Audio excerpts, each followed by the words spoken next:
গল্প প্রণয়ের প্রথম পুরুষ। লেখনীতে জান্নাত চৌধুরী। অন্তিম পর্ব। হাসপাতালের ঝামেলা পেরিয়ে কিছু সময় আগেই রিসর্টে ফিরেছে সকলে। সারাদিনের টানা দৌড়ঝাঁপ, উদ্বেগ আর অজানা আতঙ্কে ক্লান্ত শরীরগুলো যেন এখন একটু স্বস্তির খোঁজে। সন্ধ্যা নামার মুহূর্ত, আকাশের রং বদলাচ্ছে ধীরে ধীরে। আলো আর অন্ধকারের মাঝখানে একটা থমকে থাকা নিস্তব্ধতা। রিসর্টের চারপাশে হালকা বাতাস বইছে। কারো আর কানে আসছে না তেমন। ঘরের এক কোণে ফ্লোরে বসে আছে রোজা। নির্ণয় চুপচাপ তার পাশে এসে দাঁড়ায়। কিছু বলে না, শুধু একবার হাতটা বাড়িয়ে দেয় রোজার দিকে। রোজ বেবি প্লিজ দাঁড়াও। রোজা চোখ পিটপিট করে ফ্লোর ছেড়ে তাকায় নির্ণয়ের মুখ পানে। এদিকে এক হাতে এখনো নির্ণয়ের শার্টের কোণা ধরা। বেশ দরকারি এক কাজে রোজাকে রুমে পৌঁছেই বাইরে বেরোতে চেয়েছিল নির্ণয়। কিন্তু হঠাৎই তার শর্টের এক কোণা টেনে ধরে যেন দাঁড় করিয়ে দিল রোজা। আপাতত এইভাবেই চলছে সব। গাল ফুলে আছে, ঠোঁটটা একটু বাঁকানো, একদম অভিমানী বাচ্চার মতো মুখ। কোথাও যাচ্ছেন না আপনি? রোজার কণ্ঠে অভিমান মেশানো, সাথে কিছুটা গম্ভীরতা, আদুলে স্বামীর আদুরে বউ হওয়ার একটু প্রয়াস। নির্ণয় কাঁধ নামিয়ে একটু হাসলো, একদম ঝুঁকে আসে রোজা, মুখ বরাবর হাত রাখে তার দুই গালে। বিলিভ মি জান, এই যাবো আর আসবো, কাজটা ভীষণ দরকারি। আমার চেয়েও দরকারি। চোখে পানি টলটল করছে, যেন উত্তর পেলে সঙ্গে সঙ্গেই ঝরে পড়বে। নির্ণয় এবার পুরোপুরি হয়ে যায়, তার চোখ পড়ে রোজার ছোট্ট আঙুলে, যেখানে এখনো শক্ত করে চেপে আছে শার্টের কোণা। তুই তো আমার দরকারগুলোর মধ্যে সবচেয়ে বড়টা, জান। রোজা নাক টানে, ঠিক যেন ঠান্ডায় নাকের পাশায় সর্দি জমেছে। তাইলে আমাকে ফেলে কোথা যাচ্ছেন যে? আমি না গেলেই তুই খুশি? নির্ণয় কণ্ঠে প্রতিজ্ঞার মতো কিছু বাজে। রোজা সহসাই উঁচু নিচ মাথা ঝাঁকায়, মানে সে ভীষণ খুশি, আপাতত নির্ণয়কে কাছে চাইছে সে। ওকে যাচ্ছি না। রোজা এবার ধীরে ধীরে তার শার্টের কোণা ছেড়ে দেয়। তবে মুখের গাল এখনো ফুলানো, ঠোঁটের কোণে সামান্য কাঁপুনি। নির্ণয় হালকা করে তার কপালে চুমু খায়। ছোট ছোট বেবি হেয়ারগুলো দুহাতে কানের পাশে গুজে। কিছু না বলেই কোলে তুলে নেয় রোজাকে। হকচকিয়ে ওঠে রোজা, পড়তে নেওয়ার ঝোঁক সামলে দুহাতে চেপে ধরে নির্ণয়ের গলা। নির্ণয় তাকায় রোজার চোখের পানে, ধীরে এগিয়ে যায় ওয়াশরুমের দিকে। রোজা ঘোর লাগা দৃষ্টিতে তাকিয়ে থাকে নির্ণয়ের মুখ পানে। ওয়াশরুমে ঢুকেই নির্ণয় এক হাতে শাওয়ারের নখ ঘোরায়। ঝিরিঝিরি পানি ঝরে পড়তে থাকে, ঠান্ডা জল যেন ধীরে ধীরে গরম হয়ে উঠছে তাদের দুজনের শরীরের উত্তাপে। রোজা তখনও নির্ণয়ের বুকে সেটে আছে, নির্ণয়ের গরম নিঃশ্বাস তখনও তার ভেজা কাঁধ ছুঁয়ে যাচ্ছে। নির্ণয় ধীরে ধীরে মাথা উঁচু করে তাকায় রোজার মুখের দিকে।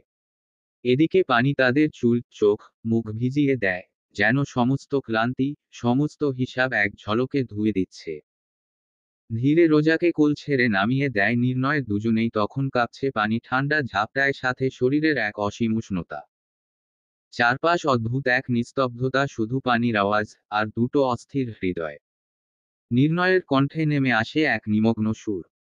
তৃষ্ণার তো আমার পিপাসা মেটাতে খুব করে কিছুর প্রয়োজন জান।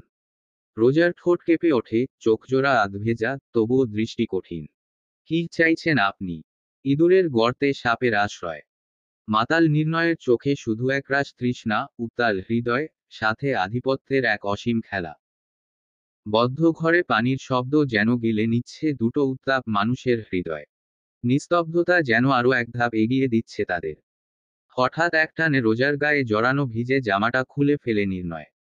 ভেজা কাপড়টা নেমে যেতে না যেতেই কালো রঙের ইনার উকি দেয় পানির ছাটে, যা আরো স্পষ্ট করে তোলে রোজার অবয়ব। ধীরে ধীরে ঝুঁকে আসে নির্ণয়, ঠোঁট ছুঁয়ে যায় রোজার কাঁধে। ভেজা ত্বকে ঠান্ডা ঠোঁটের স্পর্শে কেঁপে ওঠে রোজা, শরীর জুড়ে ছড়িয়ে পড়ে বিদ্যুতের মতো এক অনুভব। পানির টুপটাপ শব্দের ফাঁকে ওদের নিঃশ্বাস ভারী হয়ে ওঠে। রোজা চোখ বন্ধ করে শ্বাস টেনে। নির্ণয় ভাই, হু লেট এনজয় বেবি। নির্ণয়ের আঙুলগুলো এবার আলতো করে নেমে আসে রোজার বাহু বেয়ে কোমরের দিকে, কাপা কাপা হাতে আঁকড়ে ধরে তাকে।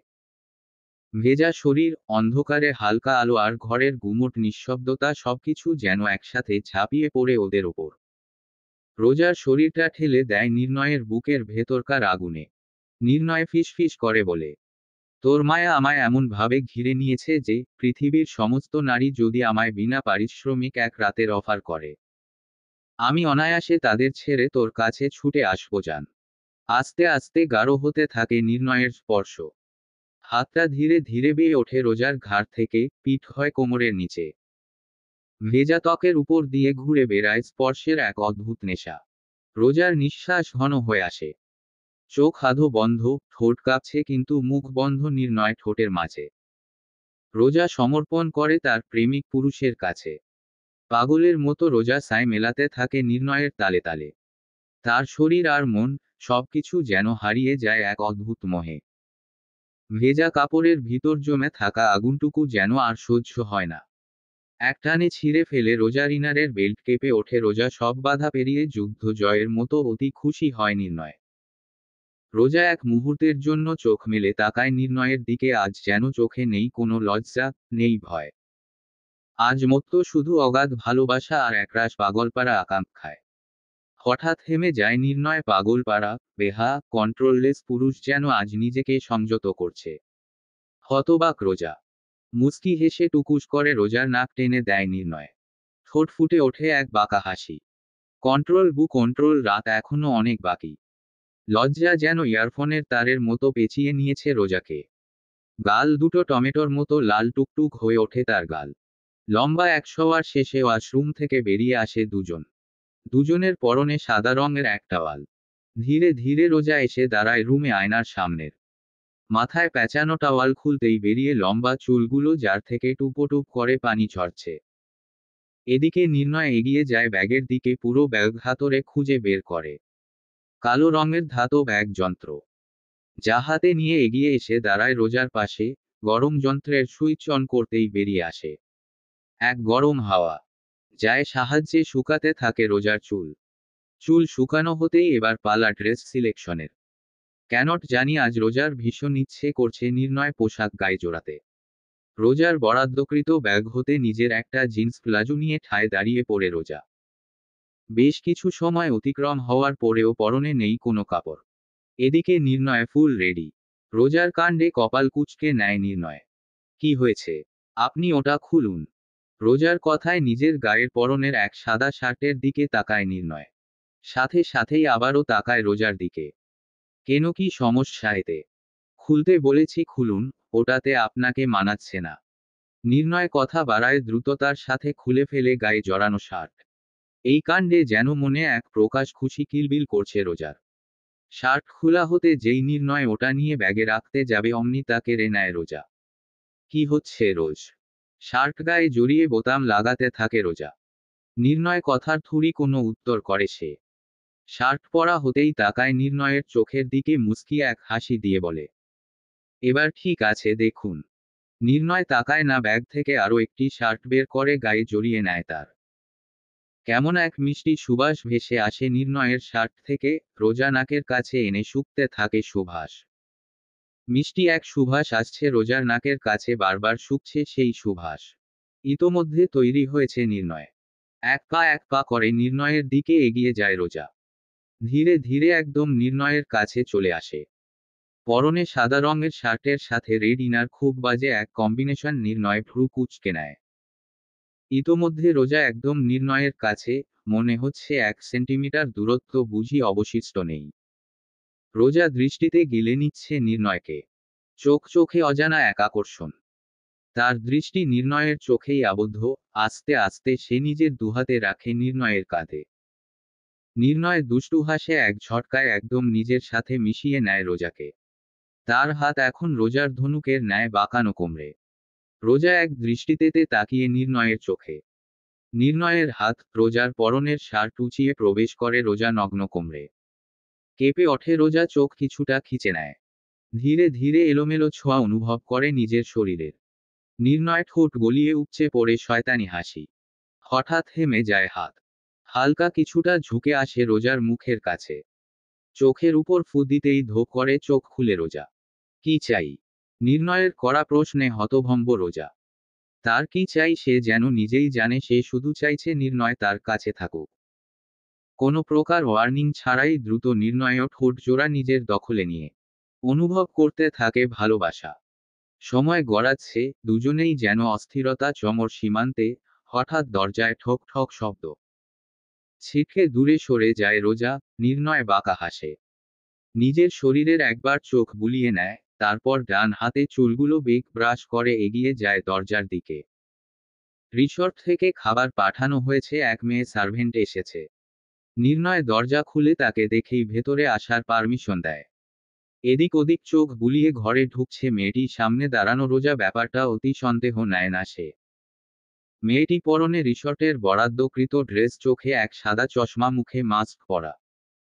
ঘরের ভিতরে ঢুকে আর চোখে বারবার দেখছে রোজার অবস্থান।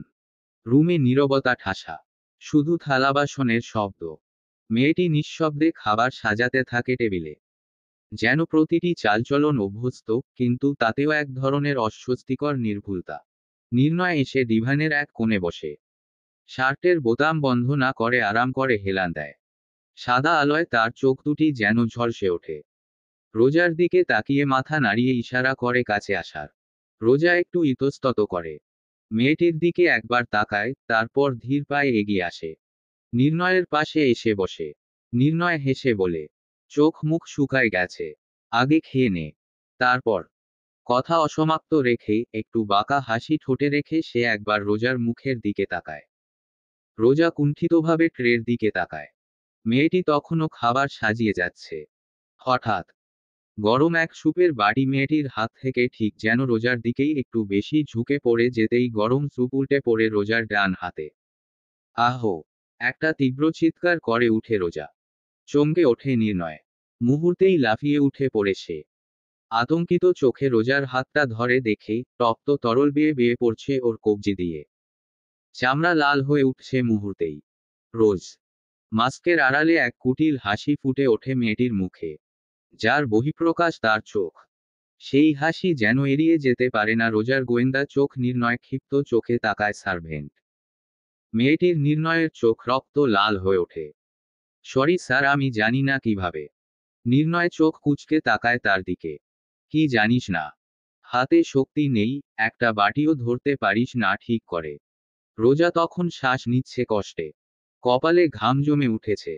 নির্ণয় দ্রুত সামনে থাকা পানির গ্লাস হতে পানি ঢালে রোজার। একটু হিমশীতল বাতাস যেন ছায়ার মতো ঢুকে পড়ে রুমে। স্যার, আমি মেডিসিন।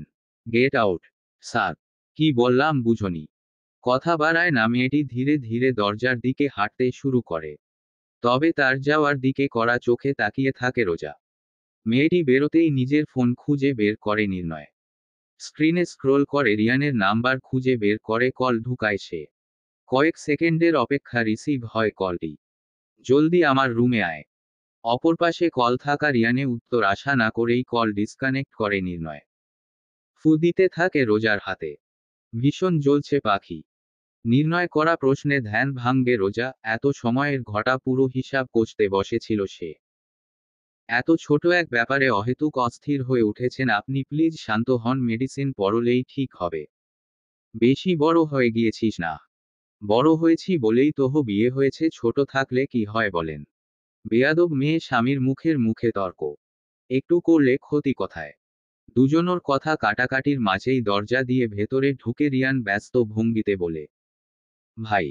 রিয়ানের গলা পেতেই তার দিকে তাকায় নির্ণয়। রোজা।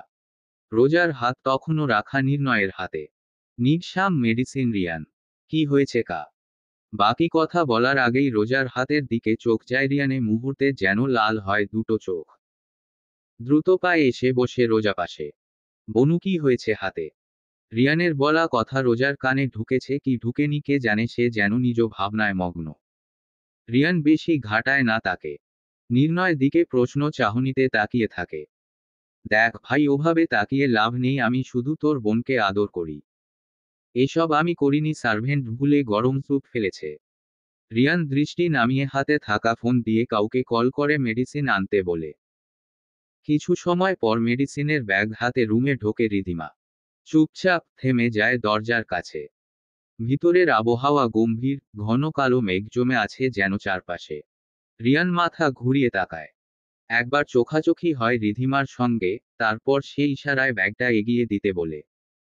রিধিমা এগিয়ে এসে ব্যাগটা রিয়ানের হাতে দেয়, কিন্তু চোখ সরায় না রোজার হাত থেকে। এতটা জলে গেছে, কিভাবে হলো এটা? তুইও এখন তদন্তে নামলি বুঝি? শুষ্ক ঢোক গিলে রিধিমা সে কি তদন্তের জন্য কথাটা বলেছে নাকি সে তো শুধু জানতে চেয়েছে? মানে ভাই, থাক মানে না করে ব্যাগটা দে। রিয়ানের কথায় তার দিকে তাকায় রিধিমা, হাত বাড়িয়ে এগিয়ে দেয় মেডিসিন বেগটি। রিয়ান চুপচাপ বসে রোজার হাতটা ধরে ওষুধ মাখাতে থাকে, খুব ধীরে, খুব যত্নে, যেন কোথাও ভেঙে না যায়। মেডিসিন লাগানো শেষ হতেই রিয়ান ধীরে ধীরে রোজার হাতে ব্যান্ডেজ জড়িয়ে দেয়। নির্ণয় পুরো সময়টাতে নিশ্চুপ। রোজার পাশে বসে থাকে রিয়ান ব্যান্ডেজ শেষ করে। নির্ণয়ের দিকে তাকায়। খাবার তো ঠান্ডা হয়েছে। তবে কেউ কোনো উত্তর করার আগেই দ্রুত রিধিমা বলে ওঠে, আমি আবারও খাবার আনতে বলছি, তোমরা একটু বসো। কোনো মতে কথা শেষ করেই বিদায় নেয় রিধিমা। সে পালিয়ে গেল নাকি থাকতে চাইল না এটা কেউ তেমন ভাবল না। বেশ অনেকটা সময় শান্ত থাকে পরিবেশ। নির্ণয় ফোন ঘাটছে। রিয়ান বেশ কিছু সময় ধরেই হাতে তালা চুলকে চলছে। নিজের ভিতর কেমন উসখুস করছে। রোজা খেয়াল করে ব্যাপারটা। নীরবতা ভেঙ্গে বলে ফেলে, ভাইজান কিছু বলবে? সহসাই চমকে ওঠে রিয়ান, গলা পরিষ্কার করে নেয় কাশি দিয়ে। নির্ণয় মনোযোগ ব্যাঘাত ঘটে আর চোখে রিয়ানের অবস্থা দেখে ডান ভ্রু উঁচিয়ে তাকায় তার দিকে। বলছিলাম কি ভাই, আমি বিয়ে করব। নির্ণয় যেন শুনেও না শোনার ভান ধরে ডিভেনে আরামে হেলান দেয়। এদিকে তন্দ্রা খেয়ে বসেছে রোজা, কানে ঠিক শুনেছে কিনা ভাবছে। মুখটা হা হচ গিয়েছে। রিয়ান নির্ণয়ের গা ছাড়া ভাবে আবারও বলে, ভাই আমি বিয়ে করব। কি কিছু বললি? বেশ রাগ লাগে রিয়ানের। একে তো কেউ তাকে নিয়ে ভাবে না, সে তো বড় হয়েছে নাকি? তার প্রয়োজন লাজ লজ্জার মাথা খায়, নিজে বলতে এসেছে তাও ভাই পাত্তা পাচ্ছে না। আমি বিয়ে করব। রাতে রোমান্টিক মুভি দেখলে তো বিয়ের ইচ্ছা জাগবেই। তা পাত্রীকে?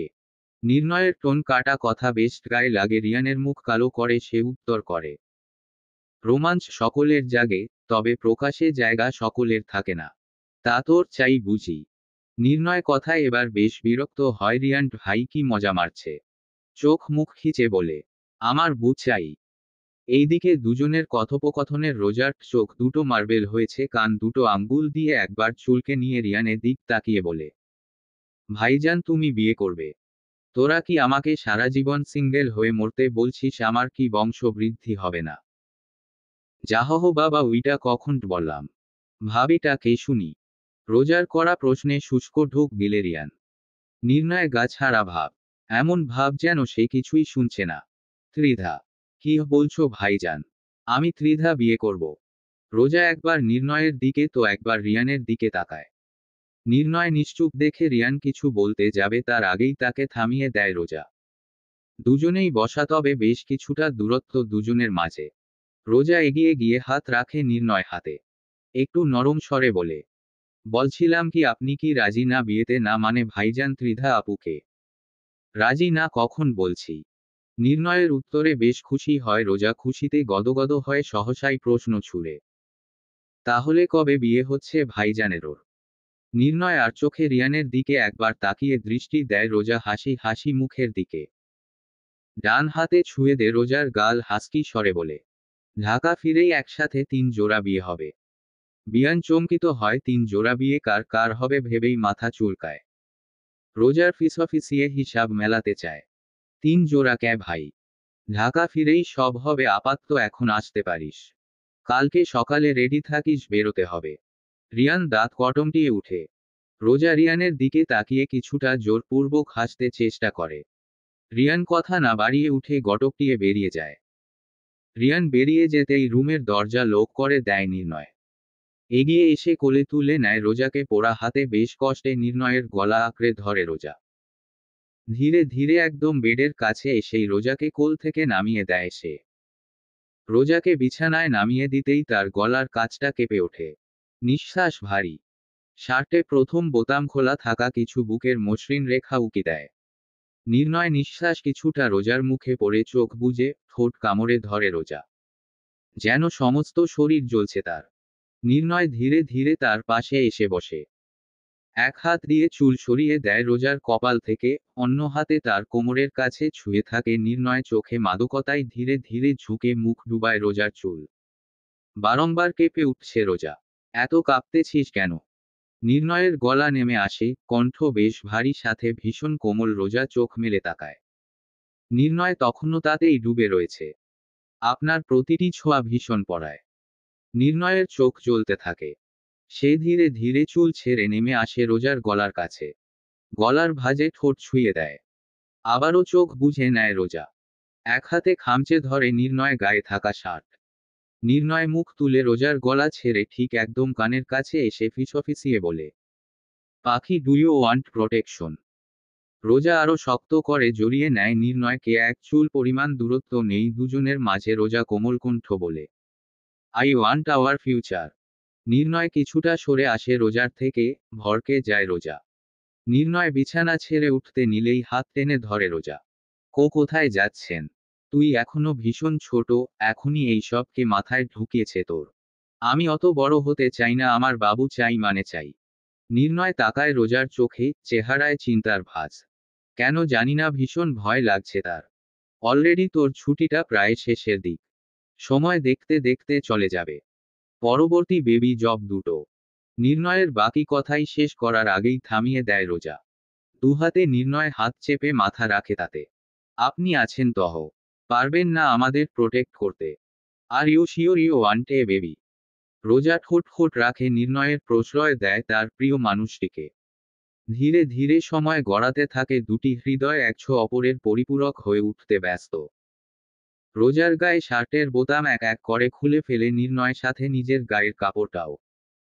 আলোয়াধারীর খেলায় তার শরীর যেন ভাসছে চাঁদের জোয়ারে। নির্ণয়ের চোখ তৃষ্ণার্ত, গভীর তৃষ্ণার্ত। সে ধীরে ধীরে রোজার ওপর ঝুঁকে আসে। ওকে যান। নির্ণয়ের ঠোঁট একে একে ছুতে থাকে রোজার সর্বাঙ্গে। প্রতিটি ছোঁয়া যেন একটি কবিতার ছন্দ, প্রতিটি স্পর্শ এক একটি উন্মাদ স্তবক। রোজার শরীর কাঁপছে, বুকের স্পন্দন অতিমাত্রায় বিট করছে। নির্ণয় নিজের কাছে মত্ত, সে সুখ খুঁজতে ব্যস্ত। তার আঙুল একটানা রোজার কোমরের নিচে চলে যায়। অন্য হাত বুকের কাছে। ঠোঁট নামে, তারপর পুরোপুরি। রোজার নিঃশ্বাস ভারী ওঠে এক ঘন কামনায়। নির্ণয় ঢুকে পড়ে ওর ভেতরে, দুজনে যেন মিলন সাগরের সাথী। রোজা হাঁপাচ্ছে, চোখের কোণায় হালকা পানি। চলতি সময় নির্ণয় ক্রমশ ছন্দ বাড়ায়। চাদরটা কুঁচকে যায়। রোজার নখ ঢুকে যায় নির্ণয়ের পিঠে। কামড় দেয় তার কাঁধে। ঘরের বাতাস ভারী, শরীর ঠাসা। জানালার বাহিরে পালিয়ে যায় সমস্ত লজ্জা। দুই দেহের উত্তাপে তারা একসঙ্গে ভেসে ওঠে সেই চূড়ান্ত শিখরে, জেট সকান্না, হাসির মিলন তিথি। ঘরের নিঃশ্বাস ভারী, উন্মাদ দুটো মানুষ হঠাৎ থেমে জয়। নির্ণয় ধীর হয়ে যায় সব। নিঃশ্বাস আটকে রেখেছে এই মেয়ে, আর কিছু সময় গেলে নিশ্চয়ই জ্ঞান হারাবে। দাঁতে দাঁত খিচে নির্ণয়। একি বু, তুমি কি জ্ঞান হারানোর ফন্দি এঁটেছ মনে? ভরকে যায় রোজা, রাগীর চোখে তাকায় নির্ণয়ের দিকে। রোজা তাকাতেই চোখ টিপে দেয় নির্ণয়। রাগে কটমটিয়ে ওঠে রোজা। ষাঁড়ের মতো এক মানুষ অবলা এক মেয়েকে নির্যাতন করছেন, লজ্জা করে না? বেশ শখ খায় নির্ণয়। বউরে আদর করতে নিয়েও বেশ বিপদে পড়েছে বেচারা।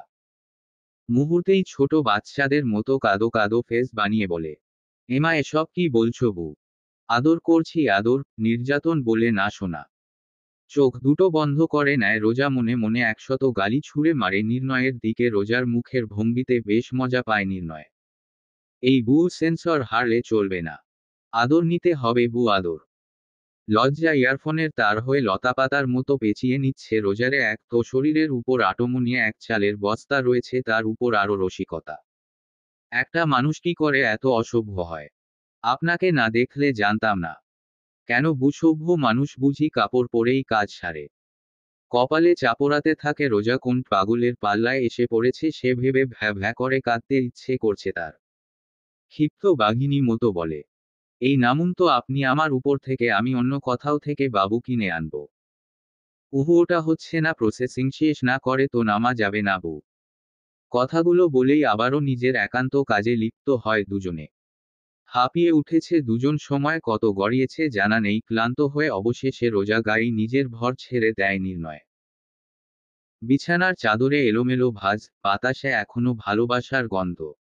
জানালার পর্দা একটু নড়ে উঠলে বাইরে মৃদু বাতাস বইছে। রোজা চোখ বন্ধ রেখেই খুব আস্তে বলে ওঠে, আপনি ভীষণ অসভ্য সাহেব। নির্ণয়ের পুরো শরীরে ভর তখনও রোজার উপরে ছাড়া। নাক ডুবানো রোজার কাঁধে, দুহাত জড়িয়ে রেখেছে রোজা দুহাত। নির্ণয় নাক ঘষতে থাকে রোজার গলায়, সাথে হাসকি টোনে বলে, বেবি, আমি অসভ্যর মূল চাবি কাঠি তুই। তোকে পাশে দেখলেই আমি মাতাল। রোজা হালকা হেসে বলে, তাহলে আমি হারিয়ে যাই। থেমে যায় নির্ণয়, মুখ তোলে রোজার গলা থেকে খুব মনোযোগে দিয়ে দেখে তার মুখের প্রতিটা ভাঁজ। গভীর এক দৃষ্টি রাখে রোজার চোখে। মারতে চাস আমাকে, চাইলে বল নিজের জান দিয়ে দেই। নাকি বুক ছিঁড়ে কলিজা এনে হাতে দেব? কোনটা বল? থমকে যায় রোজা, মুখ দিয়ে কোনো কথাই বের হয় না তার। নির্ণয় নেমে যায় রোজার উপর থেকে। বিছানায় ছড়িয়ে ছিটিয়ে থাকা ড্রেস খুঁজে জড়িয়ে নেয় গায়ে। ভালোবাসি তহ। মারতে চাইব কেন? ভীষণ ভালোবাসি নির্ণয় ভাই। এই যে দেখুন। নির্ণয় তাকায় না রোজার দিকে, বিছানা ছেড়ে উঠে যেতে চায়, তবে তা আর কি হয়। নির্ণয় উঠতে নিলেই হাত টেনে আবারও বসিয়ে দেয় রোজা। ও নির্ণয় ভাই। নিশ্চুপ নির্ণয় একবার ফিরেও তাকায় না রোজার দিকে, দাঁতে দাঁত কটমট করছে সে। নির্ণয় ভাই। বিছানায় বসা অবস্থায় পা ঘষে ঘষে একদম নির্ণয়ের কাছাকাছি আসে রোজা, দুহাতে নির্ণয় হাত জড়িয়ে মাথা রাখে তার বাহুতে। সরি তো। আচ্ছা আর বলবো না হারানো কথা। শান্ত হয় না নির্ণয়ের মন, তবুও এবারেও কোনো উত্তর করে না সে। বিরক্ত হয় রোজা, কাদো কাদো গলায় বলে, দেখুন, আমার কিন্তু ভীষণ কান্না পাচ্ছে, এই তো কান্না করেই দিলাম। এই এখনই কান্না করলাম। চোখের পানি পড়ল বলেও ও বুঝেছি পুরাতন হয়েছি তো তাই কদর করছেন। এখন তো চাকের মধু পান করছেন, মৌমাছিকে তাড়াতে হবে, তাই এমন করছেন তাই না? কিছুটা থেমে হালকা দম নেয় রোজা। কোনো মতো নাকে এক টান দিয়ে আবারও বলতে শুরু করে, সব পুরুষই এক হ। বাকিটা বলার আগেই গালের ওপর শক্ত হাতের থাবায় পড়ে। নির্ণয় দুই আঙ্গুল চেপে ধরেছে রোজার গাল। ফর্সা গাল মুহূর্তে লাল হয়ে উঠেছে। কয়জন পুরুষে শরীর দিয়েছিস, কয়জনে কুয়ো ভরেছিস? সব পুরুষই এক তাই না? কয়জন পুরুষের শরীর ঘ্রাণ গিয়েছে তো নাকে? রোজার মুখ থেকে কথা বেরায় না। আজ তার চোখেও নেই বিন্দু পরিমাণ পানি। অন্য সময় হয়তো কেঁদে এক বালতি পানি জমিয়ে ফেলতো, তবে আজ সে ব্যথার মাঝেও নির্ণয়ের চোখে গভীরভাবে তাকিয়ে আছে। কি হলো, কথা বল। রোজার চুপ থাকা যেন নির্ণয়ের ভীরত আরো আগুন জ্বালিয়ে দেয়। রাগ যেন আরো তিরতির করে বাড়ছে তার। রোজার চোখে চোখ পড়তেই ধমকে যায় নির্ণয়। সাথে চিবিয়ে চিবিয়ে বলে, এই মেয়ে এই দৃষ্টি নিচে। ম্যানিপুলেট করতে চাইছিস? লাভ নাই। I just fuck you. গালে অসহ্য ব্যথার মাঝেও ফিক করে হেসে ওঠে রোজা, আলগা হয় নির্ণয়ের হাত। প্লিজ ফাক মি মোর এন্ড মোর। যতটা আপনার এনার্জিতে কুলোয় ঠিক ততটা। I am very enjoy that. তন্দ্রা লেগে যায় নির্ণয়, এই মেয়ে দিন দিন ভীষণ অসভ্য হয়ে উঠছে তো। তাকে বিন্দুমাত্র ভয় করছে না। নির্ণয় ভ্রুজোড়া কুঁচকে নেয়। রিয়েলি? You enjoy it? তাহ। বাকি কথা বলার আগেই নির্ণয়ের মুখ চেপে ধরে রোজা। ভীষণ লজ্জা পেয়েছে মেয়েটা। নির্ণয় কোথায় যেন শুনেছিল লজ্জা পেলে মেয়েদের গাল লাল হয়, আসলেই কি তাই? হ্যাঁ, একদম সত্য। এই তার রোজ পাখির গালগুলো কেমন ব্লাস করছে। পাখি, I want to taste your lipstick. নেশাক্ত চোখ রোজার ঠোঁট দিকে তাকিয়ে ধীরে ধীরে ঝুঁকে আসতে থাকে নির্ণয়। হঠাৎ দরজায় শব্দ পড়ে বাহিরে কেউ আছে। মাঝ রাস্তায় বেগ কষে নিজেকে নিয়ন্ত্রণে নেয় সে। এদিকে দ্রুত গতিতে আসে, নিজের পোশাকগুলো খুঁজতে থাকে রোজা। অবশেষে খেয়াল করে ফ্লোরে পড়ে রয়েছে সেগুলো। দ্রুত হাতে সেগুলো তুলে নিয়ে গায়ে জড়িয়ে নেয় সে। রোজার পোশাক পরা হতেই নির্ণয় গিয়ে দাঁড়ায় দরজার কাছে, এক নাগাড়ে নক করে চলছে কেউ। তখন সময় প্রায় রাত ৩টা কাছাকাছি। দরজা খুলতেই বাহিরে দাঁড়ানো রিসর্টে এক কর্মচারী। কাঁপলে ভাঁজ সৃষ্টি হয় নির্ণয়ের। আপনি? স্যার, সিকিউরিটি থেকে এসেছি। রিসোর্ট ম্যানেজার আপনার সাথে দেখা করতে চেয়েছেন। কি প্রয়োজন? আসলেও স্যার আমি ঠিক জানি না, তবে স্যার বলছেন অনেক দরকারি কিছু। প্লিজ স্যার যদি একটু আসতেন। নির্ণয় চোখ কুঁচকে বেশ কিছু সময় তাকিয়ে থাকে। তারপর ভেতরে ফিরে রোজার দিকে তাকিয়ে বলে, তুই রেস্ট কর, আমি একটু দেখে আসি কি ব্যাপারটা। রোজা মাথা নাড়ে। সরল চোখে তাকিয়ে থাকে নির্ণয়ের যাওয়ার দিকে। হাতের ব্যান্ডেজটা একবার ছুঁয়ে দেখে। চামড়ার নিচে এখনো জ্বালা করছে। নির্ণয় বেরিয়েছে কিছুটা সময়, নিজের ফোন হাতে ধীরে ধীরে বেকুনিতে এগিয়ে যায় রোজা। নিস্তব্ধ এক আকাশ, হাজারো তারার মেলা। মাথা উপর থাকা জ্বলতে থাকা দুটো উজ্জ্বল তারার দিকে বেশ অনেকটা সময় নিয়ে তাকিয়ে থাকে রোজা। ডান পাশের বড় তারার দিকে আঙ্গুল উঁচিয়ে বলে, এই তারাটা আমি, আর তার পাশের তারটা আপনি নির্ণয় ভাই। রোজা ভাবতে ভাবতে আঙ্গুল নামিয়ে আনে নিজের ঠোঁটে কাছে। কিছুটা সময় ভেবে আবারও বলে, যখন আমাদের ফিউচার আসবে, ওই তারাগুলো থেকে একটা এনে না হয় আমাদের মাঝে বসিয়ে দিব।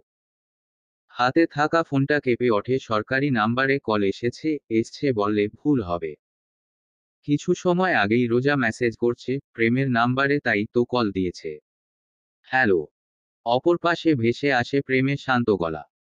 তবে ভীষণ ভঙ্গুর এক গলা, ঠিক যেন অতি প্রতীক্ষার পর প্রিয় জিনিসের ছোঁয়া পাওয়া ঠিক তেমন। প্রেম শান্ত সুরে ডাকে, মেহরিন। রোজার ছোট জবাব, হু। মনে পড়ল তাহলে। নিশ্চুপ থাকে রোজা। কি বলবে ভেবে পায় না সে, প্রেম হয়তো বুঝে কিছু। তা কি খবর বলো, হঠাৎ ফোন করেছো? তোমার ছুটি শেষ হতে তো আরো সময় বাকি। আসলে স্যার, আমার কিছু ইনফরমেশন প্রয়োজন ছিল। ফোঁস করে এক নিঃশ্বাস ফেলে প্রেম, কি প্রয়োজন বলো? আপনাকে এক নাম্বার পাঠিয়েছি, তার সকল ডিটেইল আমার ভীষণ প্রয়োজন। প্রেম হাতের ফোনের দিকে তাকায়, মেসেজ ঢুকেছে। আবারও কানে রাখে ফোন। আচ্ছা, দেখছি। ফোন রেখে দেয় রোজা, আবারও তাকায় আকাশের দিকে। আমি ভীষণ স্বার্থপর, নিজের জিনিস অন্যের হতে একদম দেখতে পারবো না।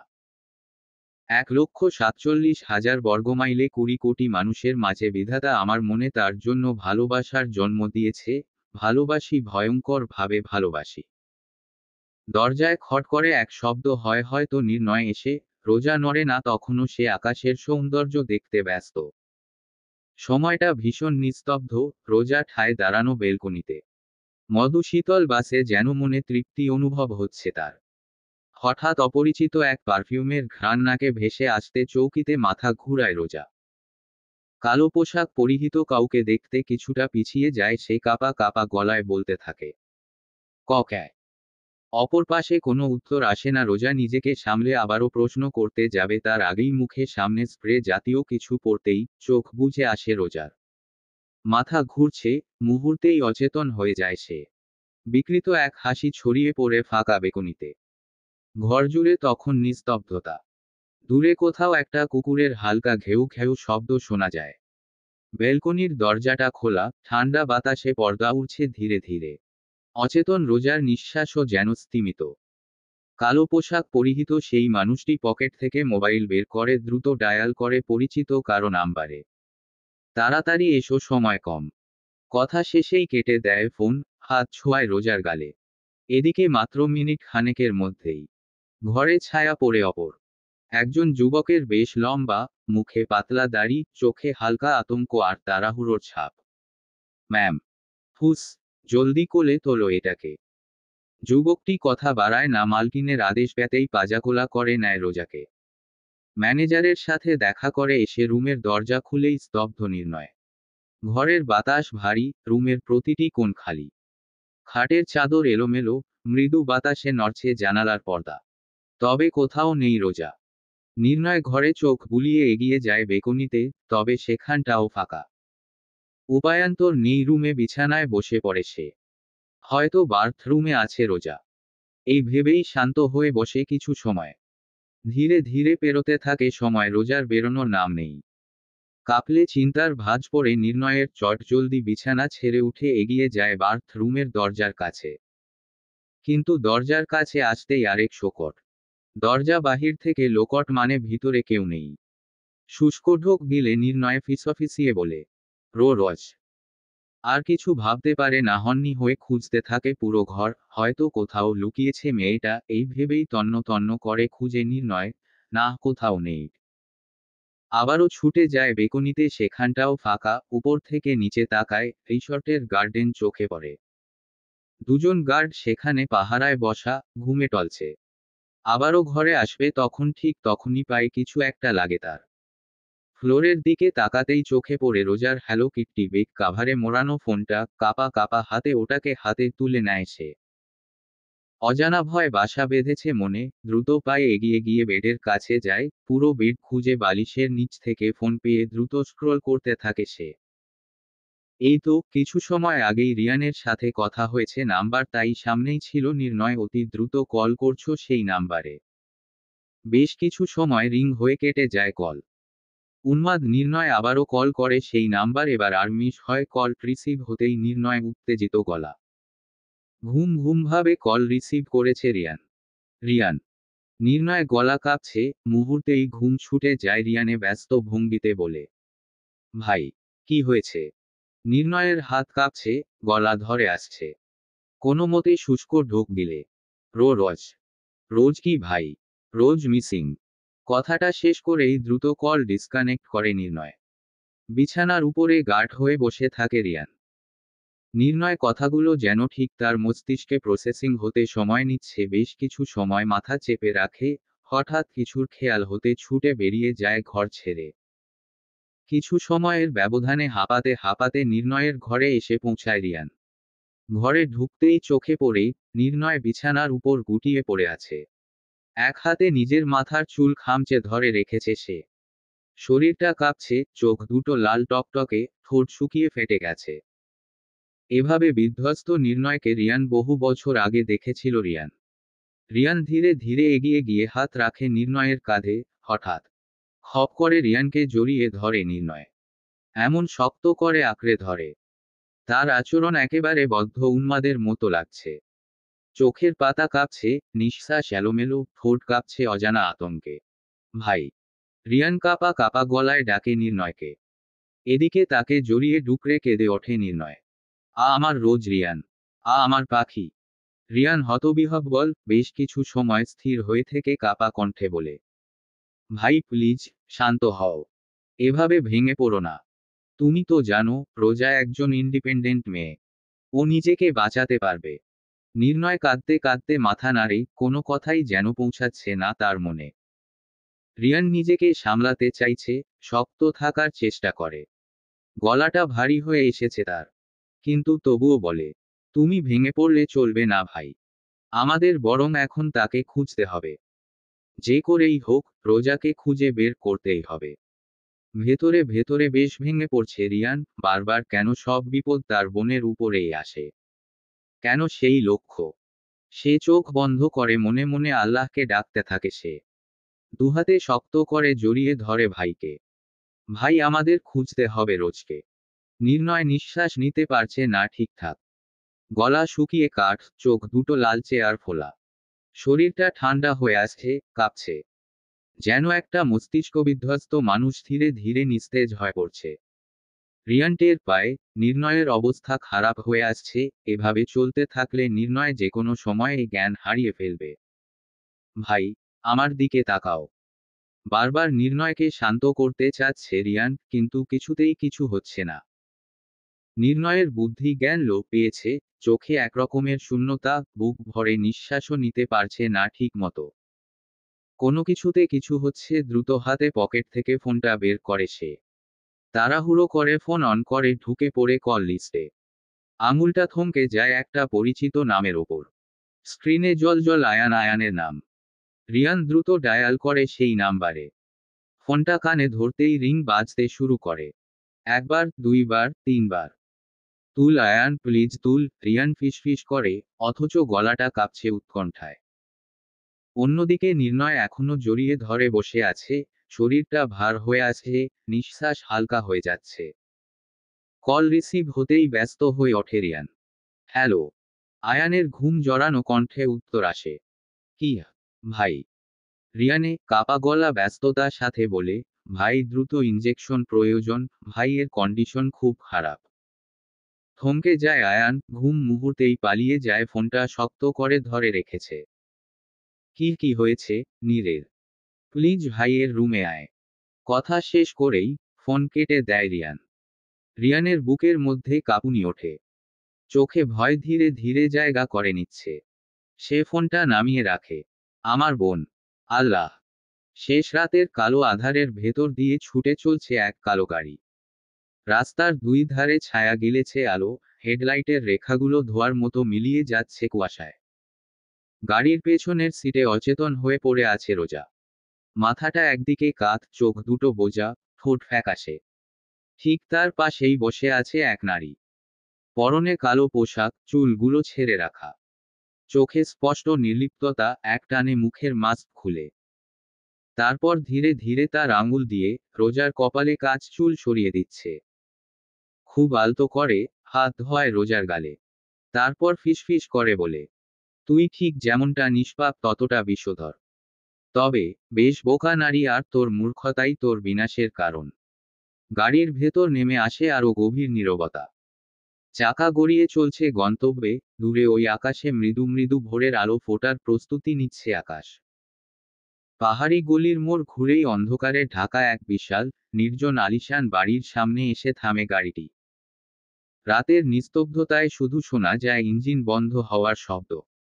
চারপাশে কুয়াশা জমেছে ঘন হয়ে, যেন অদৃশ্য কোনো রহস্য ঢেকে রেখেছে এই প্রাসাদতুল্য বাড়িটিকে। বাড়ির ফটক ধীরে ধীরে খুলে যায় স্বয়ংক্রিয়ভাবে, পুরো ঘুটঘুটে অন্ধকার। বিশাল লোহার গেটের দুপাশে দাঁড়িয়ে থাকা পাথরের সিংহমূর্তি যেন পাহারা দিচ্ছে সেই রহস্যময় ভবনকে। গাড়ির পিছনের দরজাটা খুলে কালো পোশাক পরিহিত মেয়েটি ধীরে নামে, ঠোঁটে খেলে যায় এক রহস্যময় হাসি। খানিক সময় বাড়ির দিকে তাকিয়ে ড্রাইভারকে আদেশ দেয় রোজাকে কোলে তুলতে নিতে। ধাপে ধাপে বাড়ির দিকে এগোতে থাকে। পায়ে পড়া প্রতিটি শব্দ রাতের গভীরতাকে কাঁপিয়ে তোলে। সদর দরজা কাছে এসে ধাক্কা দিতেই খুলে যায় দরজা। বাতাসে এক ভ্যাপসা গন্ধ ভেসে আসে। কালো পোশাক পরিহিত মেয়েটি মোবাইলে টর্চ জ্বালিয়ে ভিতরে প্রবেশ করে, তার ঠিক পিছনে ড্রাইভারের কোলে রোজা। চারপাশ নিস্তব্ধ। শুধু কানে ভাসে জুতা আর ফ্লোরের ঘর্ষণ কাঠি। বাবা! গলা উঁচিয়ে কাউকে ডেকে ওঠে মেয়েটি। তবে সাড়া নেই। এবার আরো কিছুটা জোরে ডেকে ওঠে সে, বাবা! মুহূর্তেই আলোকিত হয় যায় পুরো বাড়ি। সামনের সিঁড়ি বেয়ে নামতে থাকতে এক মাঝবয়সী লোক। বয়স হলেও এখনো বেশ সুদর্শন সে। হেই যারা! My girl! যারা এক মুহূর্ত অপেক্ষা না করেই ছুটে গিয়ে জড়িয়ে ধরে বাবাকে। আদুরে স্বরে বলে, কেমন আছো বাবা? আমি ভালো বেটা। যারা মুচকি হেসে ইব্রাহিম তালুকদারের হাত ধরে এগিয়ে নিয়ে আসে অচেতন রোজার কাছে। আমাদের শিকার! Well done my girl! আমি জানতাম তুমি পারবে। এবার একে শেষ করেই আমার মৃত্যু ছেলের আত্মার শান্তি মিলবে। পারতে তো আমাকে হতো বাবা। এর জন্য ভাইয়াকে হারিয়েছি, রেহানকে হারাতে পারবো না। এই মেয়ে বেঁচে থাকলে রেহান যে কখনোই আমার হবে না। আপাতত ওকে ঘরে নিয়ে হাত পা বেঁধে রেখে আয়, কাল ক্লাইন আসবে, একটু মজা মাস্তি হোক তাকে নিয়ে, তারপর না হয় তিলে তিলে মৃত্যু দেওয়া যাবে। সকালে রোদ এসে জানালার ফাঁক গলে সূর্যের হালকা কমলা আভা ছড়িয়ে পড়ছে ঘরের মেঝেতে। ঘর জুড়ে এক অদ্ভুত নীরবতা, যেন রাতের আধার এখনো কিছুটা রয়ে গেছে চারপাশে। নির্ণয় চোখ পিটপিট করে খুলে। দুহাতে মাথা চেপে ধরে ধীরে ধীরে উঠে বসে বিছানায়।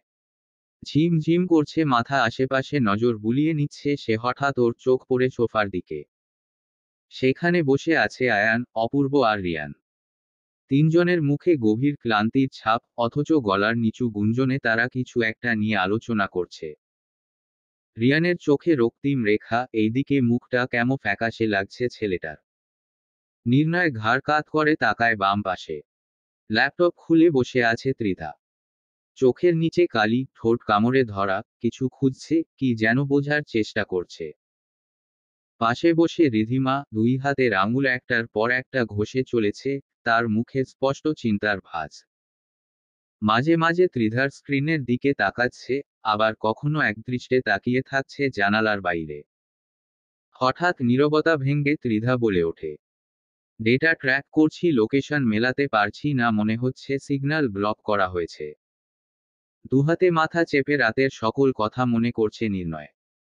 একটু সময় লাগলেও ধীরে ধীরে মনে পড়ে যায় সব কথা। রোজার না থাকা, রিয়ানে ঘরে আসা, ইনজেকশন পুস্ট, সব মনে পড়ে যায়। রোজা মিসিং ভাবতেই চোখ জোড়া লাল হয়ে ওঠে। শরীর ছাড়া দিয়ে ওঠে বিছানা ছেড়ে। ইনজেকশনের ঘুম এখনো পুরোপুরি কাটেনি। মাথার ভেতরটা কেমন ভারী লাগছে, শব্দগুলো এলোমেলো ভেসে আসছে। আহো! রোজ! চেঁচিয়ে ওঠে নির্ণয়। একে এক মনোযোগ ক্ষুণ্ণ হয় সকলের। রিয়ান দ্রুত এগিয়ে এসে বিছানার কাছে। ভাই।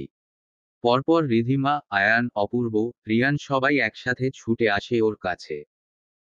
ত্রিধা তখনও বসা, ল্যাপটপ হাতে বসা। রোজ কোথায়? ওর ইনফরমেশন।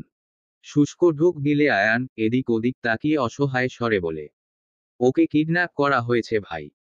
লোকেশন ট্র্যাকিং করছি, সিগন্যাল ব্লক করা, কিন্তু ত্রিধা চেষ্টা করছে সিস্টেম ব্রেক করতে। রিসর্টের সিসিটিভি ফুটেজ চেকিং করা হয়েছে, এক কালো পোশাক পরা, সাথে মাস্ক পরা এক ছেলের দেখা মিলছে।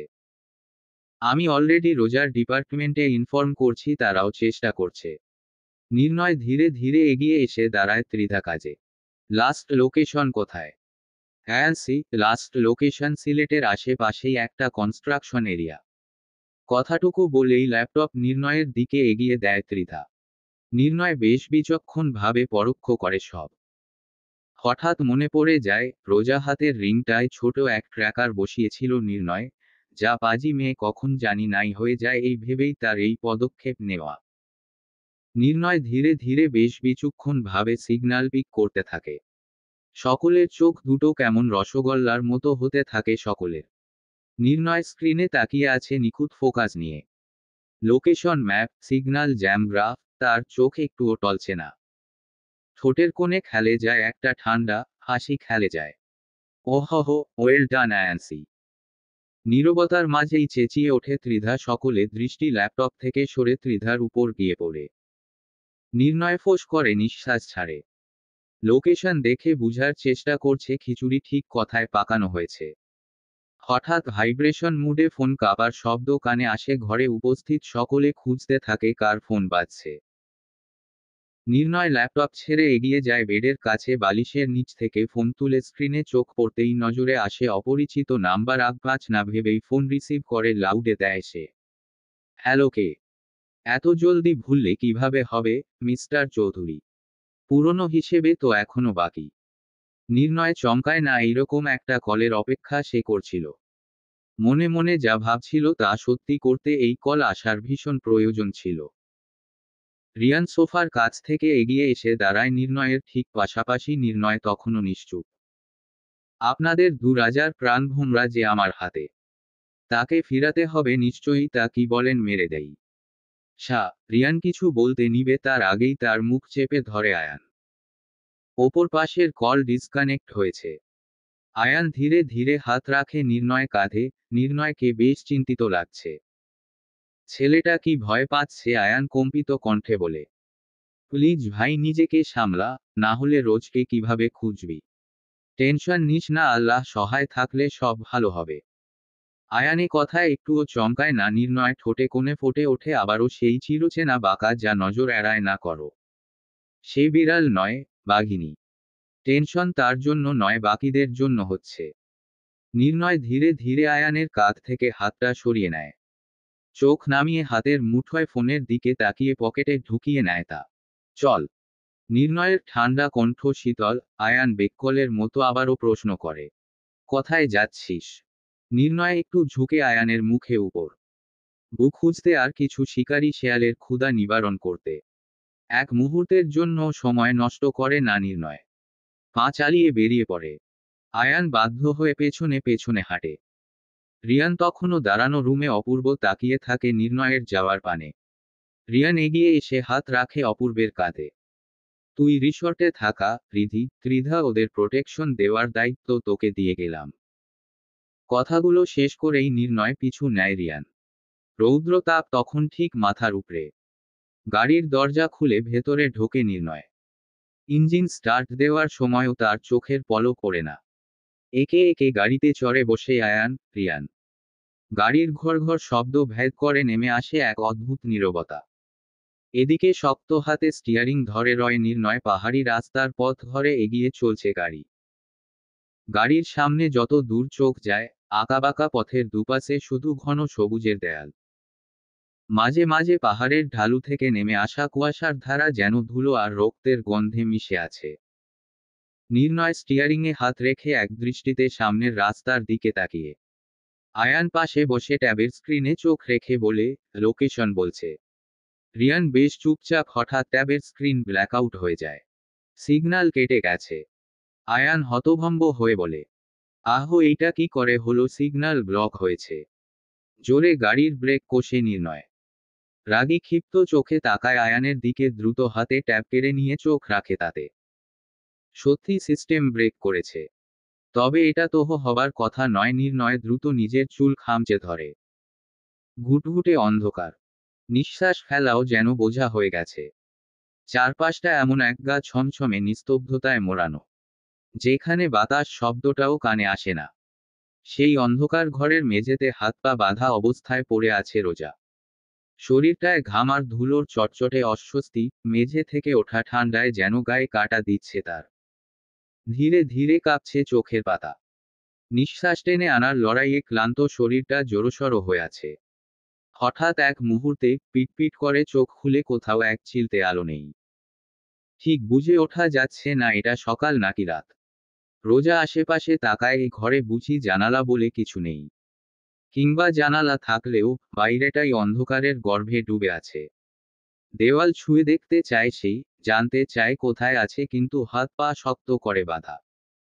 দড়ির খসখসে ফাঁস রোজার কবজিতে পিষে দিচ্ছে নরম চামড়া। পানির তৃষ্ণায় গলা শুকিয়ে কাঠ। শুষ্ক ঢোক গিলতে গিলতে গলায় খচখচে কষ্ট জমেছে। ঠোঁট দুটো ফেটে চৌচির, জিভ ঠোঁটের কোনায় ছুঁয়েই সরে আসে যেন কাটা বিছানো। রোজা মাথা ঘুরিয়ে চারপাশে কিছু শোনার চেষ্টা করে, কিন্তু চারপাশে তীব্র নিস্তব্ধতা যেন গিলে নিচ্ছে সব। রোজার বুকের ধুকপুকানি আরো বেড়ে যায়। বেশ কষ্টে নিজে নিজে বিড়বিড় করে সে, ইয়া আল্লাহ, কই এসে পড়েছি। উফ, মাথাটা যন্ত্রণা করছে। এখান থেকে বেরোতেই হবে। পিপাসায় কথা বলার শক্তিটুকুও যেন নেই। বুকের গভীর থেকে আসা এক তীব্র তৃষ্ণা আর আতঙ্কে সে কাঁপা কাঁপা গলায় ডাকতে শুরু করে, কে কেউ আছেন? পানি, একটু পানি খাবো। শব্দগুলো যেন অন্ধকারেই থেমে যায়। দেয়াল চেপে ধরে ওগুলোকে, ফেরত পাঠায় না। রোজার কণ্ঠ এমন দুর্বল, মনে হয় বাতাসও তার কথা শুনতে পায় না। সে আবারও চেষ্টা করে, এবার খানিক জোরে। শুনতে পাচ্ছেন? পানি খাবো দয়া করে। থেমে যায় রোজা। বুঝতে পারে তার ডাকে কেউ সাড়া দিচ্ছে না। হয়তো কেউ নেই, কিংবা কেউ আছেই ঠিক, তবে ইচ্ছে করেই তাকে শুনছে না। হঠাৎ বুকের ভিতরটা ধক করে ওঠে। কাপা কাপা গলায় বলে, নির্ণয় ভাই, কোথায় আপনি? প্লিজ ভুল বুঝবেন না আমায়। রোজা গলার যতটুকু শক্তি আছে দিয়ে আবার চিৎকার করতে চায়, কিন্তু গলা রুদ্ধ হয়ে আসে। গলা উঁচিয়ে আবারও ডাকে, পানি খাবো, কেউ আছেন? হাঁপিয়ে গেছে মেয়েটা। গলা দিয়ে আর শব্দ বেরোচ্ছে না। চেষ্টা করেও পারে না আর একটু শব্দ বের করতে। কাপা কাপা নিঃশ্বাসে বুক উঠছে নামছে। চোখের পাতায় ভার এসে পড়েছে। সক্লান্ত, অবসন্ন শরীরটা ধীরে ধীরে নেতিয়ে পড়ছে মাটির ওপর। ঘরের ভেতরটা যেন আরো ভারী হয়ে উঠেছে। নিঃশ্বাস ফেলাও কঠিন। হঠাৎ মেটালের সঙ্গে মেটালের ঠোকাঠুকির এক কর্কশ শব্দে চমকে ওঠে রোজা। দরজার চাবিটা ঘুরছে। রোজা মাথা তুলে তাকানোর চেষ্টা করে, তবে চোখের সামনে শুধু ঘন অন্ধকার। এদিকে চটাস শব্দে খুলে যায় দরজা। বাইরে থেকে সাদা হলুদ মিশ্রিত আলো ঘরের ভিতরে ছিটকে পড়ল। সেই আলো সরাসরি এসে পড়ে রোজার চোখে। চোখ টিপে ফেলে সে। অন্ধকারে এতক্ষণ থাকার পর আলোটা যেন ছুরির মতো চোখে বিঁধে। আস্তে আস্তে স্পষ্ট হতে শুরু করে সব। কালো এক অবয়ব দরজার ফ্রেমে দাঁড়িয়ে আছে। উচ্চতা মাঝারি, কিন্তু শরীরটা অবিচল। মুখটা দেখা যায় না, আলো তার পেছনে থেকে আসায় মুখটা ছায়ায় ঢাকা পড়ে আছে। রোজার ঠোঁট কেঁপে ওঠে, কিন্তু গলা দিয়ে শব্দ বের হয় না। শুধু শুকনো নিঃশ্বাস ফেলে বলে, কে? অবয়বটা উত্তর করে না, বেশ কিছুক্ষণ দাঁড়িয়ে থাকে। তারপর ধীর পায়ে ঘরের দিকে এগিয়ে আসে। হিলের ধাতব সোলের শব্দ ঘরের নিস্তব্ধতায় যেন বিষিয়ে ওঠে। এক দৃষ্টিতে তাকিয়ে থাকে রোজা। ধীরে ধীরে এগিয়ে আসে, দাঁড়ায় রোজার সামনে। বাইরের আলো যখন ছড়িয়ে পড়ে, ধীরে ধীরে সেই নারীর মুখ স্পষ্ট হয়ে ওঠে। রোজার চোখ বিস্ফারিত। তার ঠোঁট কাঁপে, এক অস্ফুট ক্রোধে জর্জরিত স্বর বেরিয়ে আসে, তুমি? মাথাটা হালকা কাত করে, রোজার চোখের দিকে তাকায় যারা। নিস্তব্ধতার মাঝে পুরো ঘর কাঁপিয়ে হেসে ওঠে সে, হ্যাঁ আমি। যারার ঠোঁটের কোনায় বিদ্রুপের ছায়া। আরও কিছুটা সামনে এগিয়ে এসে রোজার কাছে বসে পড়ে। পানি চাইছিলে তো? তার মানে এই স্পের পিছনে তুমি? রোজার চোখ জ্বলছে ক্রোধে। তার তীক্ষ্ণ দৃষ্টি গ্রাস করছে যারার নজর। যারা ঠোঁটে বিদ্রুপের হাসি টেনে বলল, যাক, বুদ্ধিমতী মেয়ে তো। ঠিকঠাক সময়ে বুঝে গেছো, তাই না? দুজনের কথার মাঝেই কয়েকজন পুরুষ ঘরে প্রবেশ করে। সবাই সাদা পোশাক পরা। সকলে হাতে চকচকে ট্রে, তাতে রাখা আছে বাহারি রকমের গহনা, ভারী কাঁসার চুড়ি, নাকফুল, কপালের টিপ, সাথে কিছু খাবার। এদিকে একজন ড্রেস নিয়ে দাঁড়িয়ে। ঘরের মধ্যে হঠাৎ যেন এক অদ্ভুত পার্থিব আনন্দের আয়োজন শুরু হলো, যা ঘরের আসল ভয়ঙ্কর পরিবেশের সাথে সম্পূর্ণ বিপরীত। ঘরটা বাতাস যেন থম মেরে যায়। সাদা পোশাকের লোকগুলো নিঃশব্দে সাজগোজের আয়োজন করছে, খাবারের ট্রেগুলো মাটিতে নামিয়ে রাখছে, কিন্তু বিরক্তি সারা শরীর দখলে নেয় রোজার। ঠোঁট শক্ত করে আটে, ক্লান্ত ক্ষয়িষ্ণু শরীরটা দড়িতে বাঁধা, তবুও তার চোখ দুটো জ্বলে ওঠে বিদ্রোহে। ভ্রুজোড়া কুঁচকে তাকিয়ে থাকে যারার দিকে। যারা মুচকি হাসে, হেয়ালি স্বরে বলে, খাবার খেয়ে তৈরি হয়ে নেবে, আসরে যেতে হবে। কিসের আসর? শব্দগুলো যেন ঘরটা কাঁপিয়ে দেয়। বিন্দু মাত্র কাঁপে না রোজার গলা, ভীষণ রাগে জ্বলছে তার শরীর। যারা থেমে যায় এক মুহূর্তের জন্য। হঠাৎ মুখে লেগে থাকা হাসি আরো গভীর হয়ে ওঠে তার। সে ধীরে ধীরে রোজার দিকে এগিয়ে এসে কানে কানে ফিসফিসিয়ে বলে, যে আসরে তোর মতোদের সাজিয়ে সাজিয়ে দেখানো হয়, শরীরের দাম ওঠানো হয়, গহনার ওজন দেখে ঠিক করা হয় কে কেমন খদ্দের পাবে। রোজার চোখ এবার রক্তিম হয়ে উঠেছে। দড়িতে বাধা পড়েও তার কণ্ঠে সেই পুরনো তেজ ফিরে এসেছে। যারার চোখে চোখ রেখে সে দাঁতে দাঁত চেপে বলে উঠল, আমাকে কি তোর মতো ব্যাসা মনে হয়? শব্দগুলো ঘরের বাতাস কেটে ফেলে। যারার মুখ হঠাৎই থমকে যায়। পরের মুহূর্তেই তার চোখ জ্বলে ওঠে, যেন স্ফুলিঙ্গে আগুন লেগেছে। সে তীব্র ক্ষিপ্ততায় ঝাঁপিয়ে পড়ে রোজার উপর, শক্ত হাতে রোজার গাল চেপে ধরে। আঙুলগুলো রোজার গালে গভীরভাবে বসে যায়। যারার আগে চিবিয়ে চিবিয়ে বলে ওঠে, সতীত্বের সূত্র বুঝি আমার তোর কাছে শিখতে হবে ছান। দুই পুরুষের খাদ্য হয়ে আমার চরিত্রে আঙ্গুল তুলছিস। কিছু থেমে থাকে যারা, গালের চাপ আরো কিছুটা বাড়িয়ে আবারও বলে, তোর মতো মা জন্যই রেহান আমার হাত থেকে পিছলে গেছে। রোজার চোখে এবার তীব্র অবজ্ঞার ছায়া নেমে আসে। সে যন্ত্রণায় কুকরালেও ঠোঁটের কোণে তাচ্ছিল্যের একটা পাতলা হাসি ফুটে ওঠে। গলা দিয়ে চাপা স্বরে ফিসফিসিয়ে বলে, তাহলেই ভাব তোর চরিত্র তোকে কোথায় নামিয়েছে।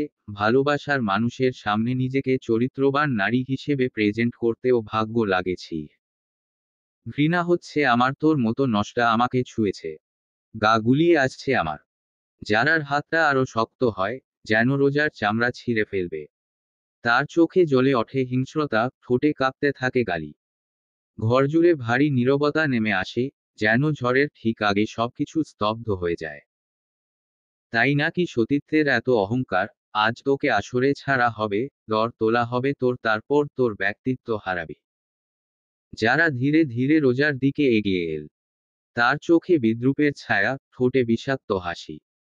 সে মাটিতে বসে থাকা রোজার কাছে নেমে এসে নিজ হাতে দড়ির বাঁধন খুলে দেয়। বাঁধন খুলতেই দুজন সাদা পোশাক পরা পুরুষ দ্রুত এগিয়ে আসে, চেপে ধরে রোজার দুই বাহু। কিছুটা বাঁকা হাসে রোজা। ডানে বামে ঘাড় কাত করে পর্যবেক্ষণ করে পুরুষটির মুখ, দুষ্টু হেসে তাকায় সামনে থাকা রোজার দিকে। যারা গিয়ে ধীরে ধীরে হাত ধুয়ে আসে, প্লেটে খাবার বেড়ে এক লোকমা খাবার তুলে ধরে রোজার সামনে। আপাতত খেয়ে শক্তির সঞ্চার করো পাখি, এরপর আর সুযোগ হবে। কিছুটা মুচকি হাসে রোজা, কেন নয় সুইট হার্ট, আমি প্রস্তুত তোমার আসরের জন্য। কপালে চিন্তার ভাঁজ পড়ে যারার, সেদিকে পাত্তা না দিয়েই রোজাকে খাওয়াতে ব্যস্ত হয়ে যায় সে। শত্রুর হাতে বিষকে মনে হয় মিষ্টি মনে, তাই না সুইট হার্ট?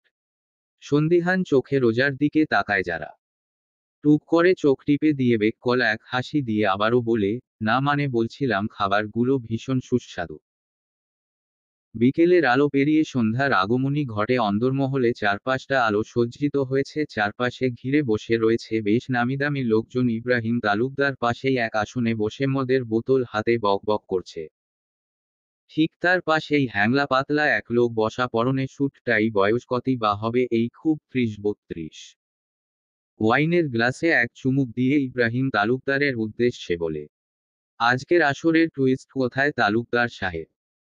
মুচকি হাসে ইব্রাহিম তালুকদার, কপালে কিছুটা ভাঁজ করে তাকায় উপরের ঘরের দিকে, ঠিক তারপর মুহূর্তে আবার সামনের দিকে তাকিয়ে হ্যাংলা পাতলা লোকটির উদ্দেশ্যে বলে, আরে ধৈর্য ধরুন সাহেব, ধৈর্য ধরেন। শুনেছি ধৈর্যের ফল নাকি মিষ্টি হয়, তো আজকে আপনাদের জন্য মিষ্টি অপেক্ষা করছে, সেই করা এক জিনিস। ঠোঁট গলিয়ে শয়তানি এক হাসি খেলে যায় হ্যাংলা পাতলা লোকটির মুখে। ইব্রাহিম তালুকদার আসন ছেড়ে উঠে দাঁড়ায়, এগিয়ে যান সিঁড়ির দিকে। দোতলার ঘরে রোজাকে সাজানো হচ্ছে বাহারি সাজে। সাথে গা ভর্তি গহনা, ঠিক যেন বাইজি ঘরের কোন বাইজিকে সাজানো হচ্ছে। পরানো হয়েছে সাদা রঙের এক চুড়িদার, যারা বেশ যত্ন নিয়ে সাজাচ্ছে রোজাকে। রোজা যেন বাধ্য মেয়ের মতো ফুটিয়ে তুলছে নিজেকে। লম্বা চুলগুলো বেনুনিতে গেঁধে দেওয়া হয়েছে। পুরো ঘর জুড়ে এক মিষ্টি গন্ধ মিশে আছে। রোজার সামনে বেশ বড় এক ড্রেসিং টেবিলে ফুটে উঠেছে তার মুখের প্রতিফলন, কেমন যেন অপরিচিত লাগছে। সোনালি রঙের ঝুমকা কানে দুলছে, কপালের মাঝখানে ছোট এক টিপ। গলায় বসানো হয়েছে ভারী পাথরের নেকলেস, যা তার বুক থেকে রেখেছে প্রায়। হাত ধরা চুরির শব্দ টুংটাং করে উঠছে সামান্য নড়াচড়াতেই। কোমরের কাছে বেঁধে দেওয়া হয়েছে চওড়া সোনালি কোমরবন্ধ, যা তার শরীরকে আরো বেঁধে ফেলেছে গোপন শৃঙ্খলের মতো। পায়ে জড়ানো হয়েছে ঘুঙুর, সামান্য নড়তেই যেন গোপন সুরে বেজে ওঠে তা। রোজার কাঁধের উপর হালকা কিছুটা ঝুঁকে চুলের বেনিতে লাল ও সাদা গাঁদাগোলাপের গুচ্ছ গুজে দেয় যারা। রূপ যেন ধরছে না মেয়েটার, এ যেন সাক্ষাৎ এক পরীর দেখা মিলেছে। সাদা চুড়িদারের ভাঁজে, গহনার ঝিলিক, চোখের কাজলের গভীরে যেন এক অদ্ভুত জ্যোতি লুকিয়ে আছে। যারা থেমে গেছে, তার হাতে থাকা চিরুনি মাঝ আকাশে থেমে, চোখ শুধু রোজার মুখে আটকে। সাজানো শেষ হতেই কয়েক মুহূর্ত ঘরটা যেন নিস্তব্ধ হয়ে যায়। শুধু দূরে কোথাও ঘুঙুরের ক্ষীণ শব্দ ভেসে আসছে। যারা ধীরে ধীরে রোজার চারপাশ ঘুরে দাঁড়ায়, যেন প্রতিটি দিক থেকে তার এই অপরূপ রূপ ধরে রাখতে চায় চোখে। রোজার ঠোঁট সামান্য কাঁপছে, শ্বাস ধীরে উঠানামা করছে, চোখ ভয়ঙ্কর রকমের শীতল। বসা হতে উঠে দাঁড়ায় সে। কিছুটা পিছিয়ে গিয়ে দাঁড়ায় যারা। রোজা হালকা ঝুঁকে যায় তার উপর, চোখে চোখ রেখে বলে, সাজ মনে ধরেছে তো তোর? ভরকে যায় যায় যারা, কেন জানি না রোজকে সে একদম বুঝে উঠতে পারে না।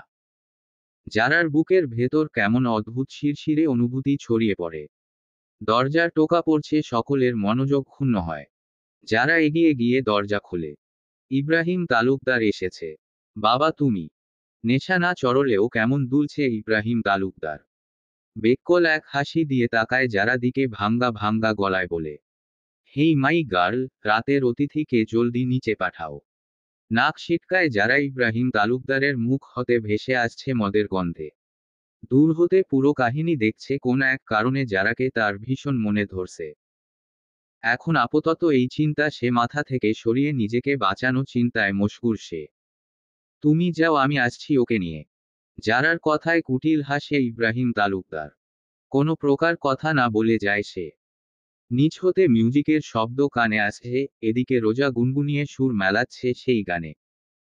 আয়নায় একবার পরখ করে নেয় নিজের সাজসজ্জা, যারা এগিয়ে আসে হাত টেনে নিজের মুখোমুখি দাঁড় করাই রোজাকে। তোমার ভয় করছে না? ফিক করে ঠোঁটে গলিয়ে কিছুটা মুচকি হাসে রোজা। সহসাই হাত রাখে যারার কাঁধে, দরজার দিকে যেতে যেতে বলে, ভুলে যেও না আমি তোমার শত্রু, শত্রু প্রতি এত মায়া থাকা ঠিক নয়। তবে ভুল কিছুও নয়। রোজা হাত নামিয়ে দিয়ে তাচ্ছিল্যের এক হাসি হাসে যারা। ভঙ্গুর হৃদয় আর ব্যথাতুর মন নিয়ে বেশ কিছুক্ষণ তাকিয়ে থাকে রোজার চোখে।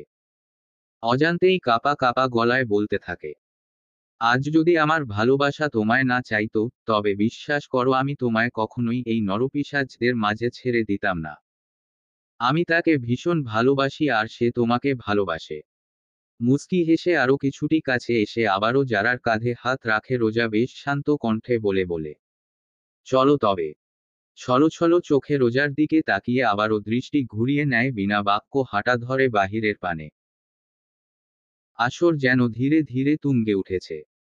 লাল নীল আলোয় সাজানো প্রশস্ত ঘর জুড়ে ছড়িয়ে আছে এক ধরনের উষ্ণ অথচ গোপন উল্লাস। কোণের দিকে বসে থাকা বড় বড় ব্যবসায়ীদের মুখে লালচে আভা। কেউ ধোয়ার কুণ্ডলি ছেড়ে ভাবলেশহীন চোখে মেয়েদের দিকে তাকিয়ে আছে, আবার কেউ হাতে ঝকঝকে গ্লাস নিয়ে ধীরে ধীরে ওয়াইন চুমুক দিচ্ছে। মাঝখানে গালিচা বিছানো ফাঁকা জায়গায় কয়েকজন মেয়ে পায়ে ঘুঙুর বেঁধে তালে তালে নাচছে। ঘরের হালকা ধূপ অ্যালকোহলের মিশ্র গন্ধের সাথে সেই ঘুঙুরের ঝংকার মিলেমিশে এক অদ্ভুত মোহময় আবহ তৈরি করেছে। একপাশে একজন মেয়ে সোহাগী হাসিতে অতিথিদের কানে কানে কিছু বলছে, আর অন্য পাশে গানের সুরে দুলছে পর্দা। ওই তো এক পাশে বসা এক মাঝবয়সী লোক কাওয়ালি ধরছে, তার গান যেন পুরো আসরের এক চমক। যারা দ্রুত হাতে টেনে নিয়ে আসছে রোজাকে, তার হাতে শক্ত করে ধরা রোজার কবজি, উপরতলার ঘর থেকে নিচে নামার প্রতিটি ধাপে রোজার পায়ের ঘুঙ্গুরের হালকা শব্দ বেজে উঠছে, যা মিলেমিশে যাচ্ছে আসরের ভেতরের গানের তালে। হঠাৎই কাওয়ালির তালে চলা গানের স্রোত থেমে গেল। মাত্রই সুরে ডুবে যাচ্ছিলেন ইব্রাহিম তালুকদার, ওয়াইনের গ্লাসে আঙুল ঘুরাতে ঘুরাতে চোখ বুজে সুরের ওঠানামা মাপছিলেন। গান থামতেই যেন ভেতরে এক অস্বস্তি এসে চেপে বসল, ঠোঁটের কোণে অল্প বিরক্তির রেখা স্পষ্ট হয়ে উঠল। ঠিক তখনই চোখ গেল সিঁড়ির দিকে। লালনীল বাতির ছায়া মেখে ধীরে ধীরে রোজাকে টেনে নিচে নিয়ে আসছে, যারা রোজার সাজটা আজ অদ্ভুতভাবে চমকে দেওয়ার মতো। সাদা চুড়িদার, গলায় সোনালি গয়না, চোখে ঘন কাজল, ঠোঁটে এক রক্তিম আভা।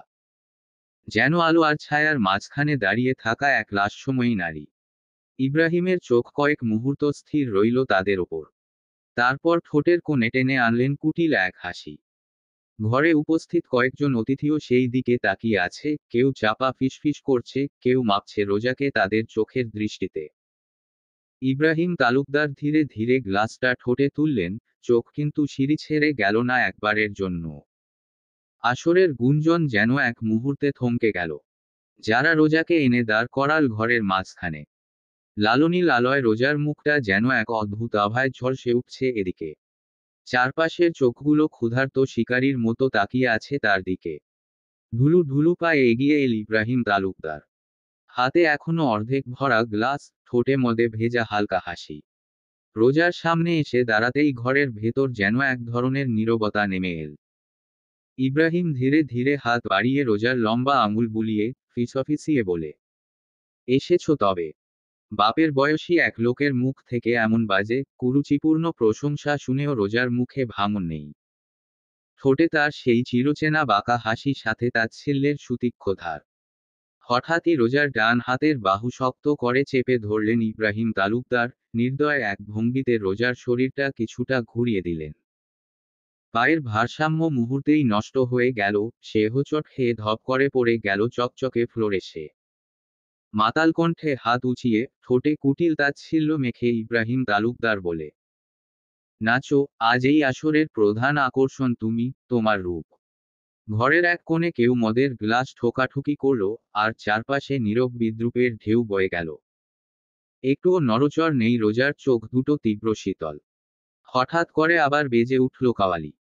তবলার প্রথম আঘাতে যেন রোজার শরীরের ভেতর জমে থাকা সমস্ত আগুন ছড়িয়ে পড়ল। কাওয়ালির তালে তুলতেই নাচিয়ে তোলে পা, সাথে সাথে পুরো ঘরে ছড়িয়ে পড়ে ঘুঙুর বেজে ওঠার শব্দ। লালনীল আলয় তার চোখে ঝলসে উঠল অদ্ভুত এক দীপ্তি।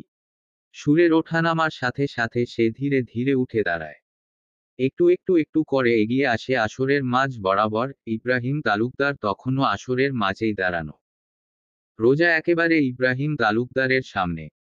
চারপাশের চোখগুলো শিকারী উল্লাসে ভরে উঠছে, এদিকে রোজামত্ত তার শিকারী ফাঁদ পাততে। সে হালকা ঘুরে চারপাশে এক চক্কর দিল, বাতাসে ঘুরে উঠল তার লম্বা চুলের সুগন্ধ। তারপর ঝুঁকে এসে ইব্রাহিমের কানের কাছে ঠোঁট ছুঁয়ে ফিসফিস করে বলল, যে নারী যত বেশি রূপবতী, সেই নারী ঠিক ততটাই বিষাক্ত।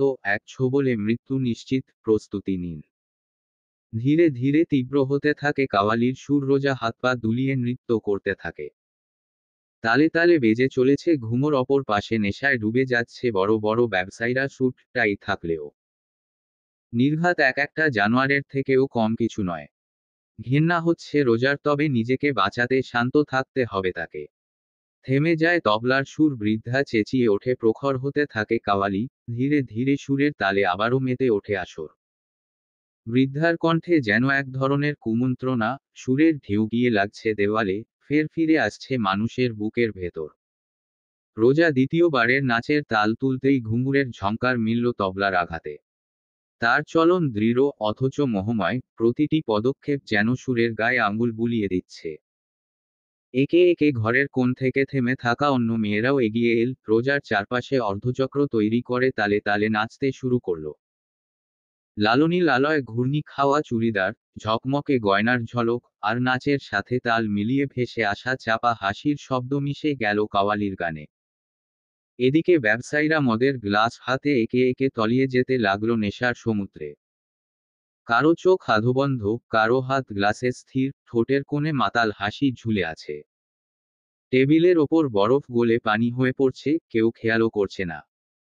মদের গন্ধ এত ভারী হয়ে উঠল যে ধূপের গন্ধও যেন ঢেকে গেল।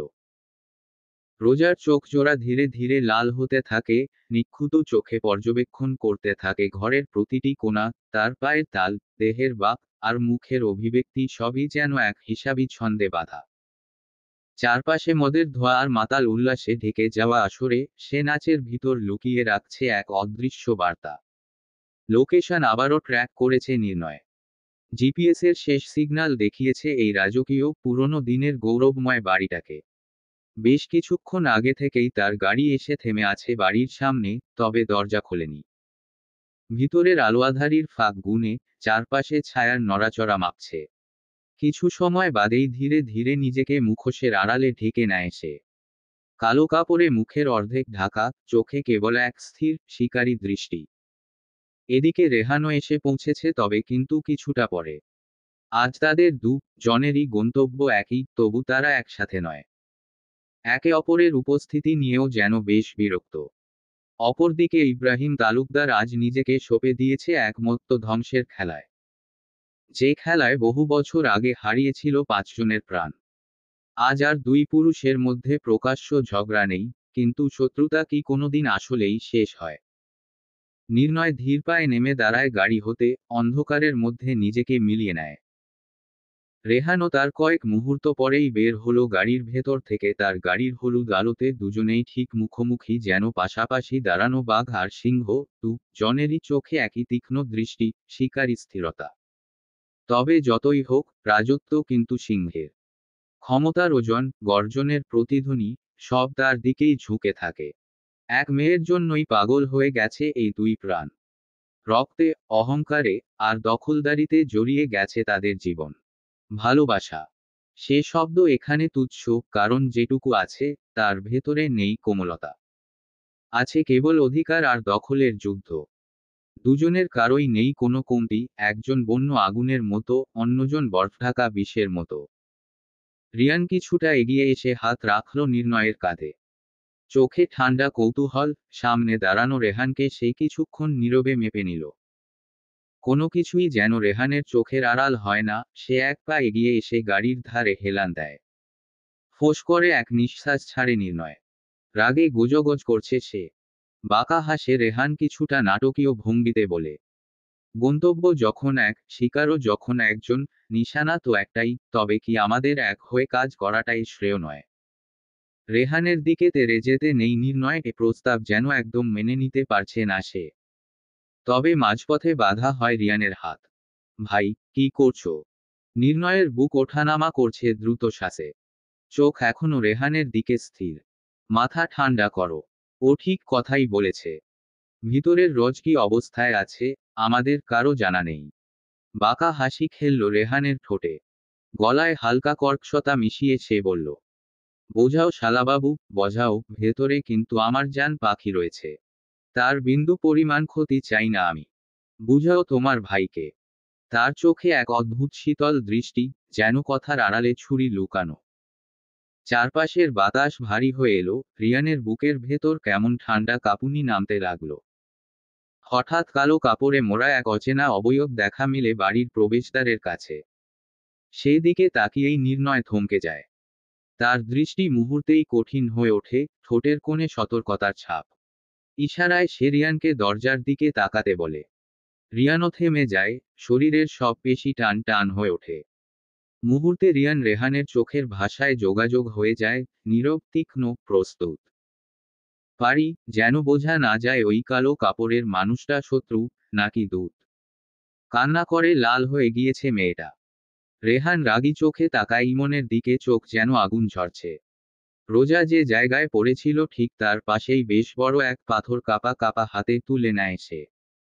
ইমন আরো কিছুটা ঝুঁকে আসে রেহানের দিকে, চেপে ধরে রেহানের গাল।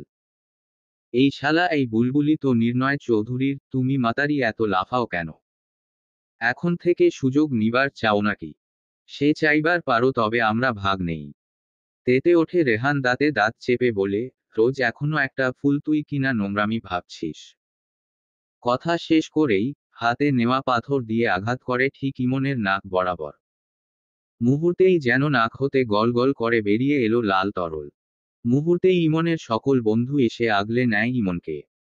এর মধ্যে সামির নামের এক ছেলে গিয়ে চেপে ধরে রেহানের গলা। দম আটকে আসছে। কেমন ভয়ঙ্কর এক পরিস্থিতি! রোজা সব দেখে কেমন ডুকরে উঠছে। রক্ত দেখেই হঠাৎ করেই অচেতন হয়ে পড়ে মেয়েটা। রেহান কাঁধ হালকা ঘুরিয়ে তাকায় রোজার দিকে।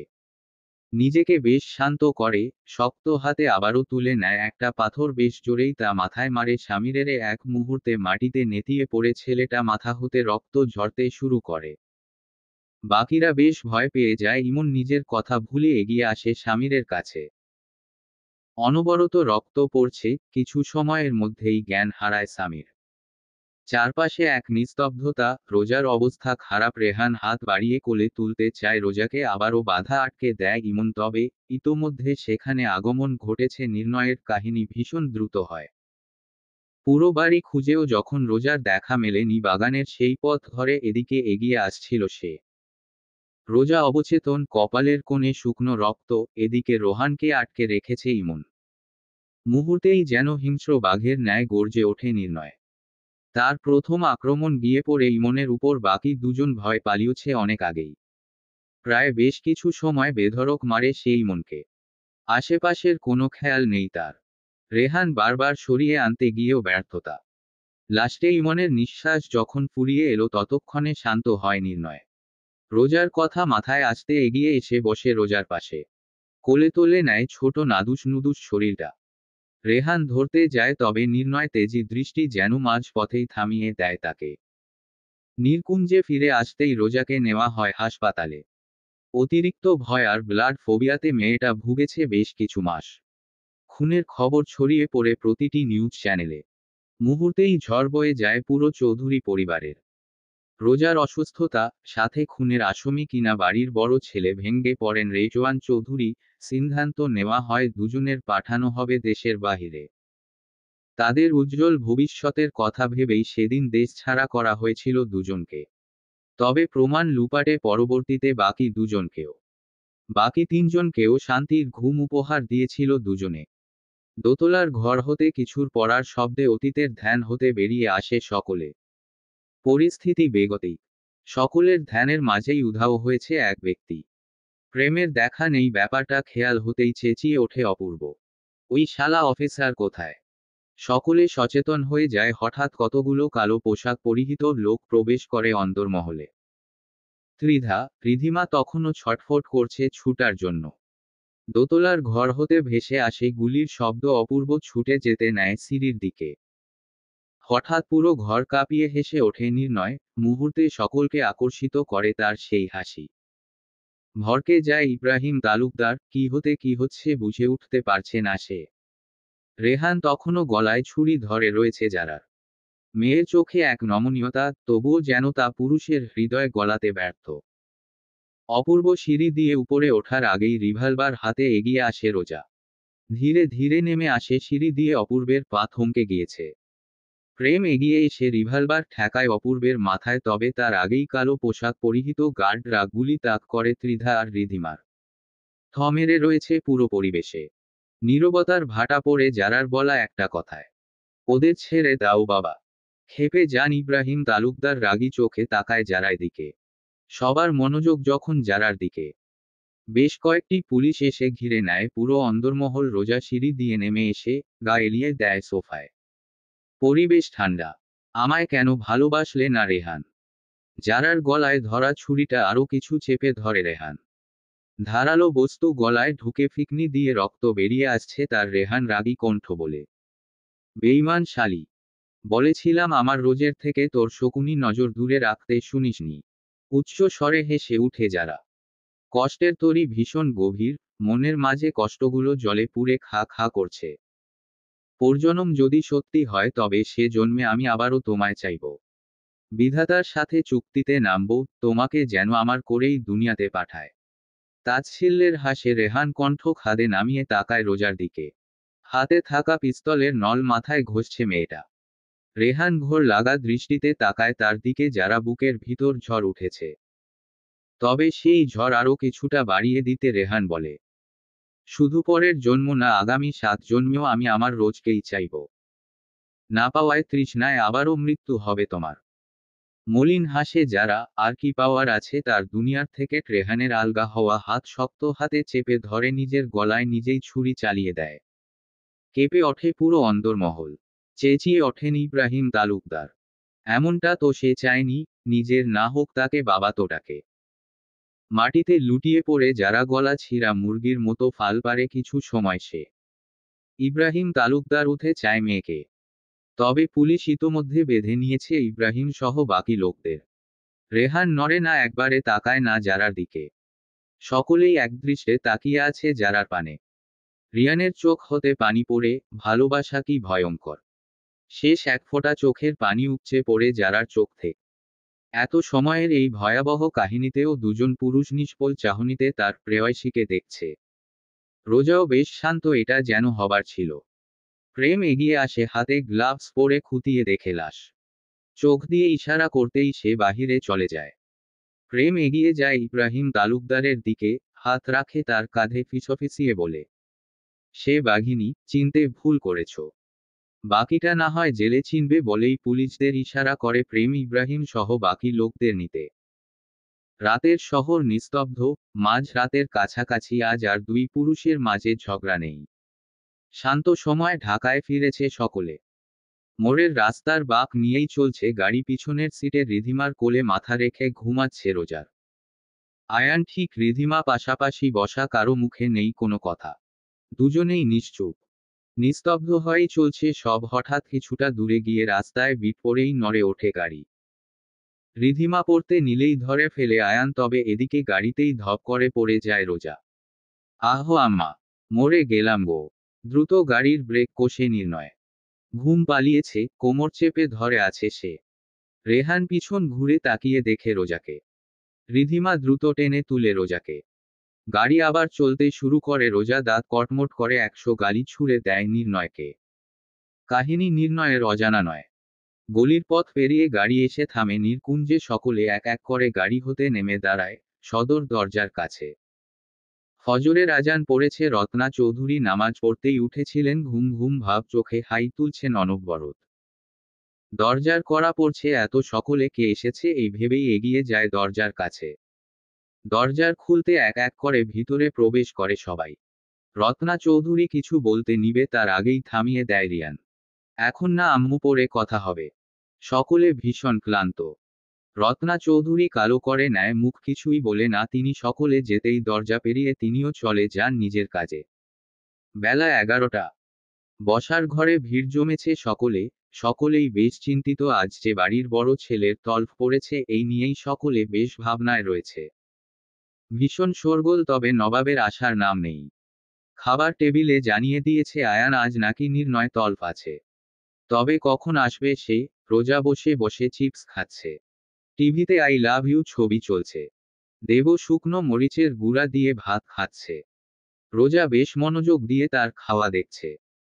রায়হান চৌধুরী তরস হইছে না নির্ণয় কি বলবে এই ভেবে তার নাজেহাল অবস্থা। নিজের কৌতূহল দমাতে রিয়ানকে প্রশ্ন করেন তিনি।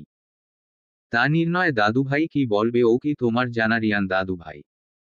রিয়ান ফোন নিয়ে ব্যস্ত। রায়হান চৌধুরী দিকে না তাকিয়েই উত্তর করে, জানি তো দাদুভাই, তবে ভুলে গেছি। পান চিবোচ্ছে রোশনা চৌধুরী। মুখে থাকা পানের পিচ বাটিতে ফেলে বলে, আহ একটু ধৈর্য ধরো তো বাপু আমার। নির্ণয় দাদুভাই আসলে জানতে পারবে। ঘড়ির কাঁটা 11টা 50 ছুঁই ছুঁই। সিঁড়ি দিয়ে নিচে নামেছে নির্ণয়, পরনে কালো ট্রাউজার আর সাদা গেঞ্জি, চুলগুলো এলোমেলো। হাতে ফোন স্ক্রল করতে করতে এগিয়ে এসে বসে রোশনা চৌধুরীর পাশে, কারো দিকে না তাকিয়ে বলে, রিধি, এক কাপ ব্ল্যাক কফি। ভাইয়ের আদেশ পেয়ে এই কফি বানাতে ছোটে রিধিমা।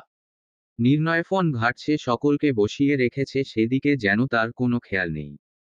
রোশনা চৌধুরী আঙ্গুলে গাল ঠেলে বলে, তুমি কি জানি বলবে দাদু ভাই? বিয়ে করব।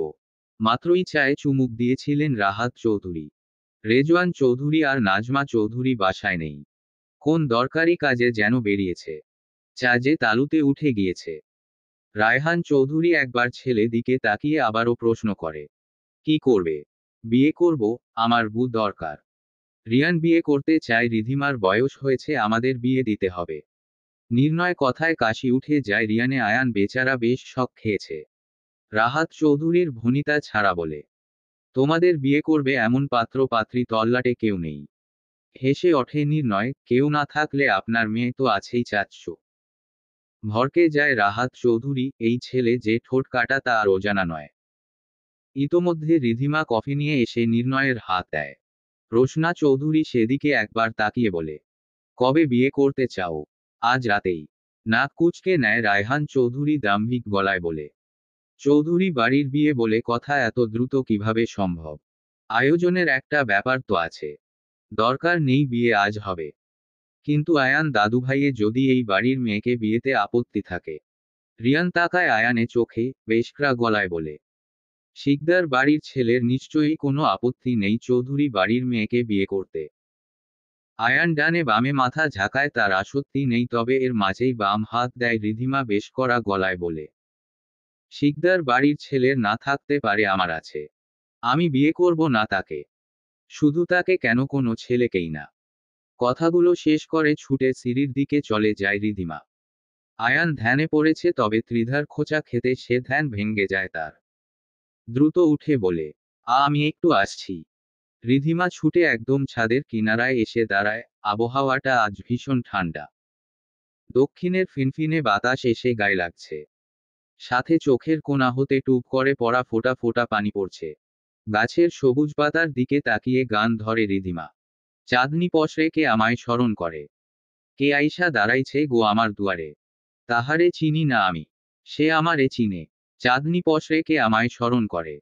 কে আইসা দাঁড়াইছে গো আমার দুয়ারে। দিনের বেলায় চাঁদ কোথায় পেলে? পুরুষ এক কণ্ঠে থেমে যায়। রিধিমা ঘাড় ঘুরিয়ে দেখে আয়ান এসেছে, মুখ ঘুরিয়ে নেয় আয়ান, ধীরে ধীরে এসে দাঁড়ায় রিধিমা পাশে। তালে তাল মিলিয়ে দেখতে থাকে গাছের পাতা। বেশ কিছু সময় নীরবতা চলে দুজনের মাঝে। মৃদু বাতাসে রিধিমার বেবি হেয়ারগুলো উঠছে। পিনপতন নীরবতা দুজনে মাঝে। সময় অতিক্রম হলো অনেক, পাখির কিচিরমিচির ওই কান আসছে দূর হতে। জানো ভেবেছি, বয়স যখন 40 কটায় তখন একটা মেয়ে বাবু আডপ্ট করব। নিজের না হোক তাকে ভেবেই না হয় সারা জীবন পার করে দিব। মনের মতো গড়ে, সন্তান না থাকার আক্ষেপ পূরণ করব। রিধিমা কিছুটা ঘুরে চোখে চোখ রাখে আয়ানের, কিছু বলতে যাবে এমন সময় আয়ান আবারও বলে, জানতে চেয়েও না কিভাবে জানলাম। বেশ গাঢ় দীর্ঘশ্বাস ছাড়ে রিধিমা, আকাশের পানে তাকিয়ে শান্ত স্বরে বলে, শারীরিক অক্ষম এক নারীকে বিয়ে করে সুন্দর জীবন নরকে ঠেলে মহান হতে চাইছেন। বেশ উচ্চস্বরে হেসে ওঠে আয়ান, হেয়ালি গলায় বলে, আমি এমনিতেই মহান মিসেস শিকদার। কথা বাড়াবেন না, প্রস্তুতি নিন, আমি আপনাকে বিবাহ করছি। তা আপাতত নিচে চলুন, কেনাকাটা করাও তো বাকি। রিধিমা আর ঘাটে না, মাথা নিচু করেই হাঁটা ধরে ঘরের দিকে। রত্না চৌধুরী দাঁতে দাঁত কটমট করতে করতে রেহানের ঘরে আসেন। বেশ চটেছেন তিনি। রেহান তখনও ঘুমে, আশেপাশের দিন দুনিয়ার খবর নেই তার। রত্না চৌধুরী এসেই এক জগ পানি পুরোটাই ঢেলে দেয় তার উপর। ঘুমের মাঝেই ধরফর করে ওঠে ছেলেটি। কে কে? আমি। চিবিয়ে চিবিয়ে উত্তর করেন রত্না চৌধুরী। রেহান দুহাতে চোখ ডলে নিয়ে তাকায় রত্নার দিকে। ফুপি তুমি, কি হয়েছেটা কি? ওরে মুখ পোড়া, এত ঘুম তোর? ওদিকে বাড়িতে বিয়ে লেগেছে, গণ বিবাহের আয়োজন হচ্ছে। তোর বউ অন্য কেউ নিয়ে ভাগবে। রেহানে মুখটা কেমন পানসে হয়ে যায়। তার রোজ অন্য কারো। এইটা ভুল, সে অন্য কারো জিনিস ধরেছে। কবে বিয়ে? আজ রাতে। ও তা ভালো তো, আয়োজন না করে এখানে কি করছো? সময় নেই। তুই কি মজা করছিস? অলরেডি সিলেট গিয়ে তাদের বিয়ে হয়েছে ফুপি, এখন চাইলেও কিছু সম্ভব না। কথা না বাড়িয়ে সব মেনে নাও। আমি আজকের ফ্লাইটে ইন্ডিয়া যাচ্ছি। রত্না চৌধুরী মুখ কেমন চুপসে যায়। কি হলো ব্যাপারটা? এই ছেলের মন মর্জি কিছুই বুঝে না সে। তা বুঝলাম, তোর সাথের মেয়েটা কয়? কবরে। মানে? মানে এখন যাও, ঘুমাতে দেও। রত্না চৌধুরী রাগী চোখে কিছু সময় তাকিয়ে থেকে রাগ নিয়ে ঘর হতে বেরিয়ে যায়। বসার ঘরে ভিড় জমেছে, পোশাক অর্নামেন্টসের আসর জমেছে। নির্ণয় আঙ্গুল কামড়ে বসে আছে, এদিকে একের পর এক লেহেঙ্গা বাছাই করছে রোজা। একটাও তার মন মতো নয়। রিধিমা এক লাল রঙের লেহেঙ্গা পছন্দ করেছে, ত্রিধাও তাই। তবে দুজনের পছন্দ হলেও রোজা বুঝতে পারছে না কি নিবে। ধৈর্য হার মানছে নির্ণয় বসা থেকে উঠে এসে দাঁড়ায় রোজার পাশে, পিঙ্ক রঙের এর কারু কাজের লেহেঙ্গা বেছে তুলে দেয় রোজার হাতে। রোজা কাদো কাদো ফেস করে তাকায় নির্ণয়ের দিকে। এইটাই পরবি সন্ধ্যায়? এর বাহিরে যেন আর কোনো ড্রেস নেওয়া না হয়। রোজা আশেপাশে তাকাতেই খেয়াল হয় সকলে মুখ চেপে হাসছে। সকলেই তাদের পছন্দ অর্নামেন্টস বেছে নিয়ে যার যার ঘরে চলে যায়। পার্লার থেকে লোক এসেছে। ঘড়ির কাঁটাতে সময় তখন বিকেল 5টা। 3 ঘরে সাজানো হচ্ছে 3 কনে, তবে বরদের খবর কারোর জানা নেই। 3 বুকেই সাজানো 3 বিউটিশিয়ান দিয়ে রোজা মেকআপ প্রায় শেষের দিক। এবার পালা অর্নামেন্টস পরানো। হঠাৎ কেমন গা গুলিয়ে আসে মেয়েটার, সাজ অপূর্ণ রেখেই ছুট লাগায় ওয়াশরুম এদিকে। বেশ কিছু সময় পর বেরিয়ে আসে রোজা, নাজেহাল লাগছে। আবারও এসে বসে সাজতেন। মাথাটা কেমন ঘুরছে। অতিক্রম হতে থাকে সময়, চারপাশে সন্ধ্যার আগমনী ঘটছে। মসজিদের মাইকে আজান হচ্ছে। সাজ পুরো শেষের দিক। রোজাকে শেষ গহনা গায়ে জড়িয়ে দিয়েই হাফ ছাড়ে মেয়েটি। মাশাআল্লাহ ম্যাম, কি সুন্দর লাগছে আপনাকে। হালকা লজ্জা পায় মেয়েটা, আজ তার বিয়ে। আচ্ছা নির্ণয় ভাই কি তাকে দেখে লজ্জা পাবে? ধুর, কি বলছে সে? নির্ণয় ভাই না, তার উচিত হবে নির্ণয় ভাইকে দেখে লজ্জা পাওয়া। হা। রোজা বসা থেকে উঠে দাঁড়ায়, ভারী লেহেঙ্গা কোনো মতে ধরে দৌড় লাগায় বাকি বুদের দেখতে। কিছু সময়ের মধ্যে এসেও পড়ে প্রথমে আসে ত্রিধার ঘরে, একমাত্র ভাবি বলে কথা। ত্রিধার সাজ শেষ হয়েছে অনেক সময়, নতুন বউ তাই আর বের হয়নি। রোজা এসে নাটকীয় ভঙ্গিতে বলে, হায় আমি শেষ। কি লাগছে গো তোমাকে? ত্রিধাও একটু নাটকীয় ভঙ্গিতে বলে, অফ বারবি ডল, তোমাকে তো পুরাই আজকে অন্যরকম লাগে। ইসস, কারো নজর না লাগে। হ্যাঁ হয়েছে, এবার এসো আপাকে দেখে আসি। কথাটুকু বলেই এক টানে ত্রিধাকে টেনে তুলে রোজা। এদিক ওদিক না তাকিয়ে রিধিমা ঘর পেরিয়ে গিয়ে বসে।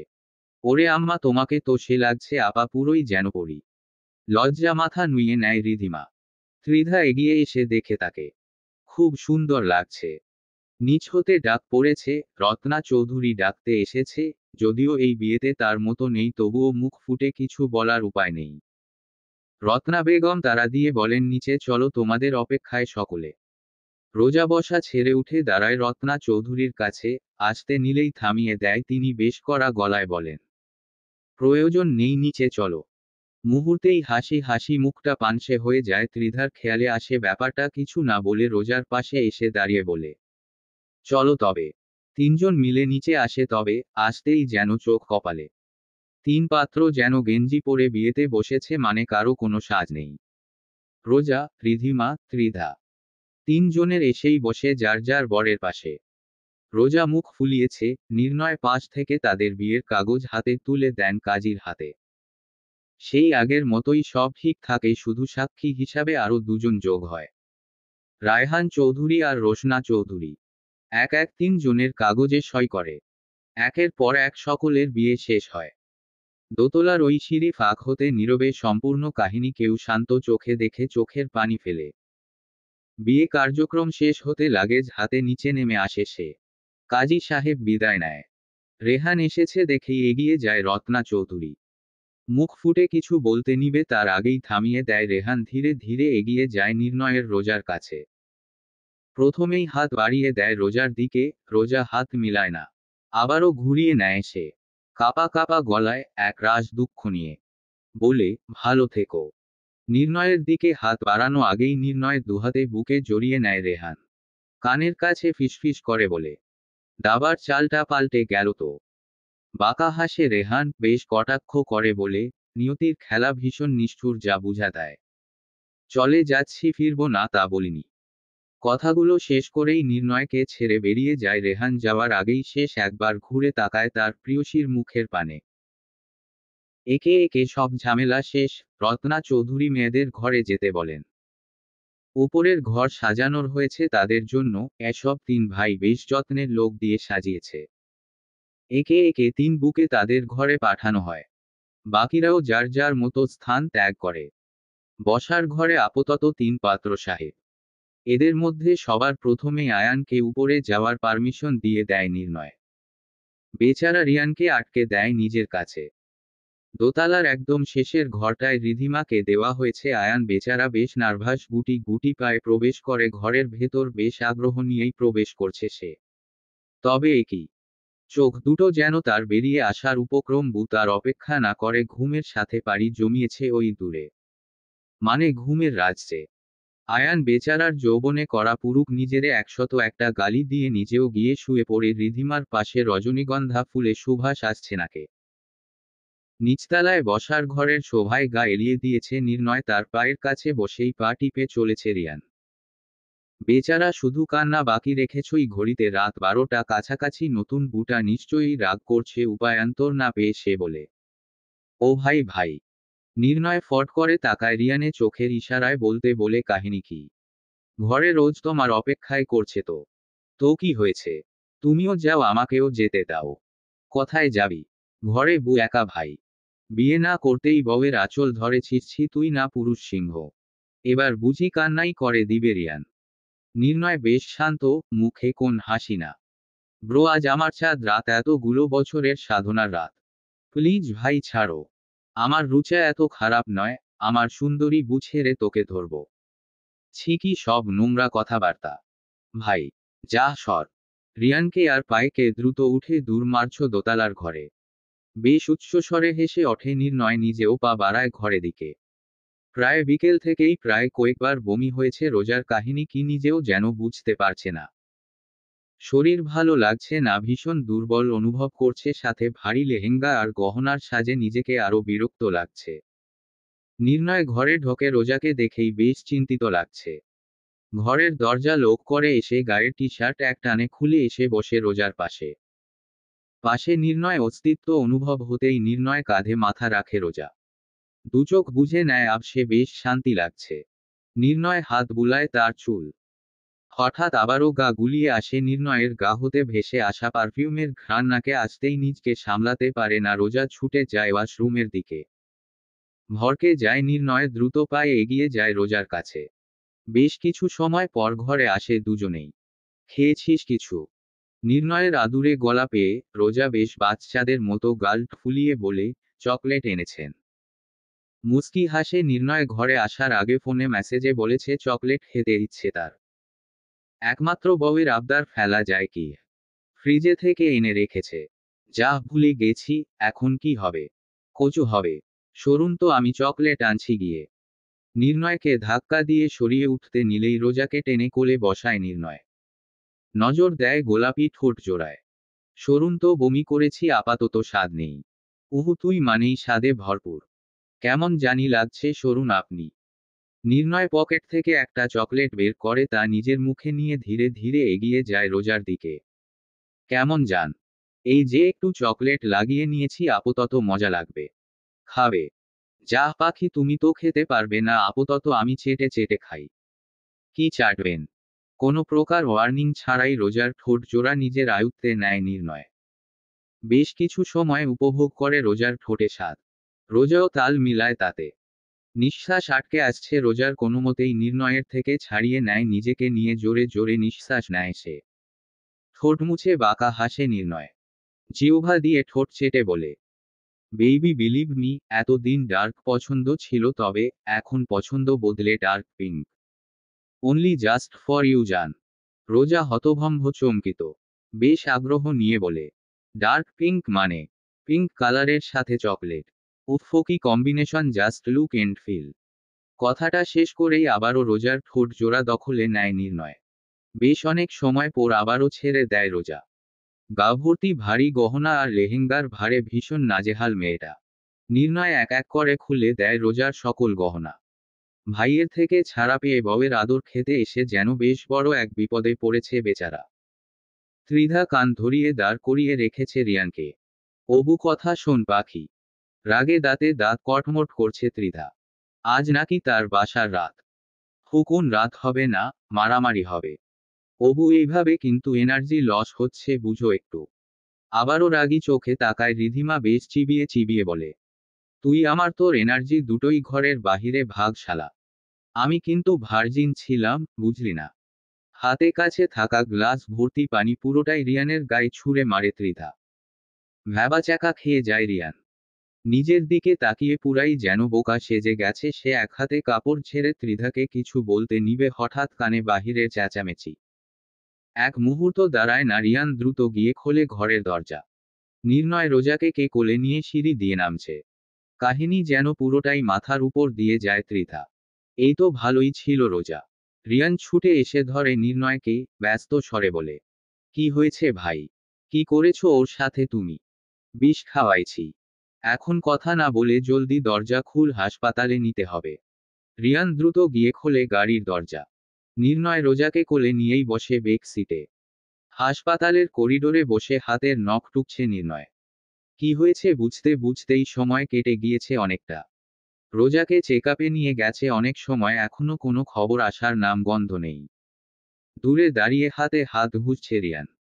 বেচারা টেনশনে থাকলেই এমনটা প্রায়ই কর। কেবিন হতে বেরিয়ে আসে এক মহিলা ডাক্তার, ধীরে ধীরে এগিয়ে আসে দাঁড়ায় নির্ণয় কাছে। নির্ণয় কাঁধ ঘুরিয়ে পর্যবেক্ষণ করে ডাক্তারের উপস্থিত। মিস্টার চৌধুরী। নির্ণয় দ্রুত সোজা হয়ে ডাক্তারের মুখোমুখি হয়ে ব্যস্ত স্বরে বলে, ডাহ আমার ওয়াইফ। আগে মিষ্টির ব্যবস্থা করুন, তারপর না হয়। ডাক্তারের বাকি কথা শেষ করার আগেই এগিয়ে আসে রিয়ান রাগান্বিত কণ্ঠে বলে, আমার বোন অসুস্থ, আপনি মিষ্টি খুঁজছেন? মানবতা আজ কথায় এসে দাঁড়িয়েছে ডাক্তার। রোগী অসুস্থ হলে আপনারা মিষ্টি খুঁজেন? ভরকে যায় ডাক্তার নাজমিন, তবুও মুখে হাসি টেনে বলে, হাইপার হবেন না, আপনি মামা হতে চলেছেন, এইরকম এক খুশির খবর কি মিষ্টি ছাড়া বিতরণ করা যায়? স্তব্ধ হয়ে যায় পুরো করিডোর। নির্ণয় থমকে গিয়েছে। বাতাসে আজ অন্যরকম এক প্রশান্তি। রিয়ান শুষ্ক ঢোক গিলে আবারও বলে, কি বলছেন ডাক্তার চৌধুরী? বাড়ির জুনিয়র আসবে? ইয়া আল্লাহ, এত খুশি কই রাখবো। রিয়ান এগিয়ে এসে ডাক্তার নাজমিনকে এক পাক চরকি ঘুরিয়ে নির্ণয় কাছে যায়। নির্ণয় তখন থ মেরে আছে। ভাই ভাই, জুনিয়র আসছে। ভাই। হ্যাঁ। প্রোমো থেকে বেরিয়ে আসে নির্ণয়। শান্ত কণ্ঠে বলে, are you sure doctor? Doctor Nazmin মুচকি বলে, আমার অভিজ্ঞতা থেকে বলেছি, তবে কিছু টেস্ট করানো হয়েছে, রিপোর্ট আসলেই সব ক্লিয়ার হবে।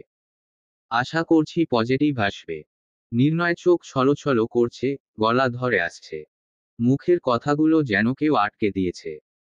রিয়ান হাত রাখে নির্ণয় কাঁধে। নির্ণয় একবার মুখ তুলে তাকিয়ে দেখে তাকে। কাপা কাপা গলায় বলে, আমার অস্তিত্ব আসবে, আর আমার জুনিয়র। রিয়ান মাথা ঝাঁকিয়ে সায় জানায়। ভাইয়ের দিকে তাকিয়ে ফিক করে হেসে দেয় সে, সাথে শয়তানি স্বরে বলে, এইবার আমার দল ভারী। আপনারা চাইলে রোগীর কাছে যেতে পারেন। নির্ণয় এক মুহূর্ত দেরি করে না। ছুটে যায় রোজার কাছে। কেবিনে দরজার প্রবেশ করতেই নজরে পড়ে। ভারী লেহেঙ্গা ভরে নাক মুখ কুঁচকে নিয়েছে রোজা। নির্ণয়ের প্রবেশ ঘটতেই তেতে ওঠে সে। এই যে আপনি এনেছেন, যখন তখন লেহেঙ্গা পাল্টে অন্য কাপড় তো পরিয়ে আনতে পারতেন। উফ বাবা কি ভারী। নির্ণয় ধীর ধীরে একদম বেডের কাছে এসে দাঁড়ায়। রোজা আবারও কিছু বলবে তার আগে কোলে তুলে নেয় তাকে। প্রথমে চমকে গিয়েও চুপচাপ থাকলেও পরবর্তীতে নিজেকে সামলে ছটফট করে শুরু করে সে। এই কি করছেন নামান বলছি। ব্রুজোরা কুঁচকে নেয় নির্ণয়, বড় বড় চোখ করে তাকায় রোজার দিকে। বিরক্ত কণ্ঠে বলে, উফ, নড়ছিস কেন? আমার মনোযোগ নষ্ট হচ্ছে। নড়িস না জান। কথা শুনে না রোজা হাত পা আরো কয়েক গুণ ছোড়াছুড়ি শুরু করে সে। রাগী গলায় বলে, নামান বলছি। নির্ণয় থুড়ি শুনে তার কথা হাসপাতাল থেকে বেরিয়ে ধীরে ধীরে এগিয়ে যায় গাড়ির দিকে। নামান আমাকে। আমার ভালো লাগছে না এই সব। মুচকি হাসে নির্ণয় কণ্ঠে আজ তার বেশ নমনীয়তা। ঠান্ডা স্বরে বলে, এইসব ভালো না লাগলে তো এই জীবনে বাচ্চার মুখ দেখতে পারবো না বউ। এইসব এনজয় করতে হবে তোমার, আমাদের জুনিয়র আসবে, চৌধুরী বাড়ির ফিউচার আসবে। থমকে যায় রোজা, আমাদের জুনিয়র কথাটা কানে বাজছে তার। কয়েক মুহূর্ত স্তব্ধ থেকে ধীরে ধীরে হাত রাখে নিজের পেটে। লজ্জা কেমন চারপাশে ঘিরে নিয়েছে তাকে। রোজকে বেশ যত্নে গাড়িতে নিয়ে বসিয়ে দেয় নির্ণয়। ভোরে দিকেই পৌঁছে যায় নীরকুঞ্জে। ভোরের আলো ফুটেছে চারদিকে। বসার ঘরে ভিড় জমেছে, সকলের চিন্তিত মুখ বুজে কালো হয়ে রয়েছে। এত সময়ে রোজার অসুস্থতার কথা ছড়িয়ে পড়েছে পুরো বাড়িতে।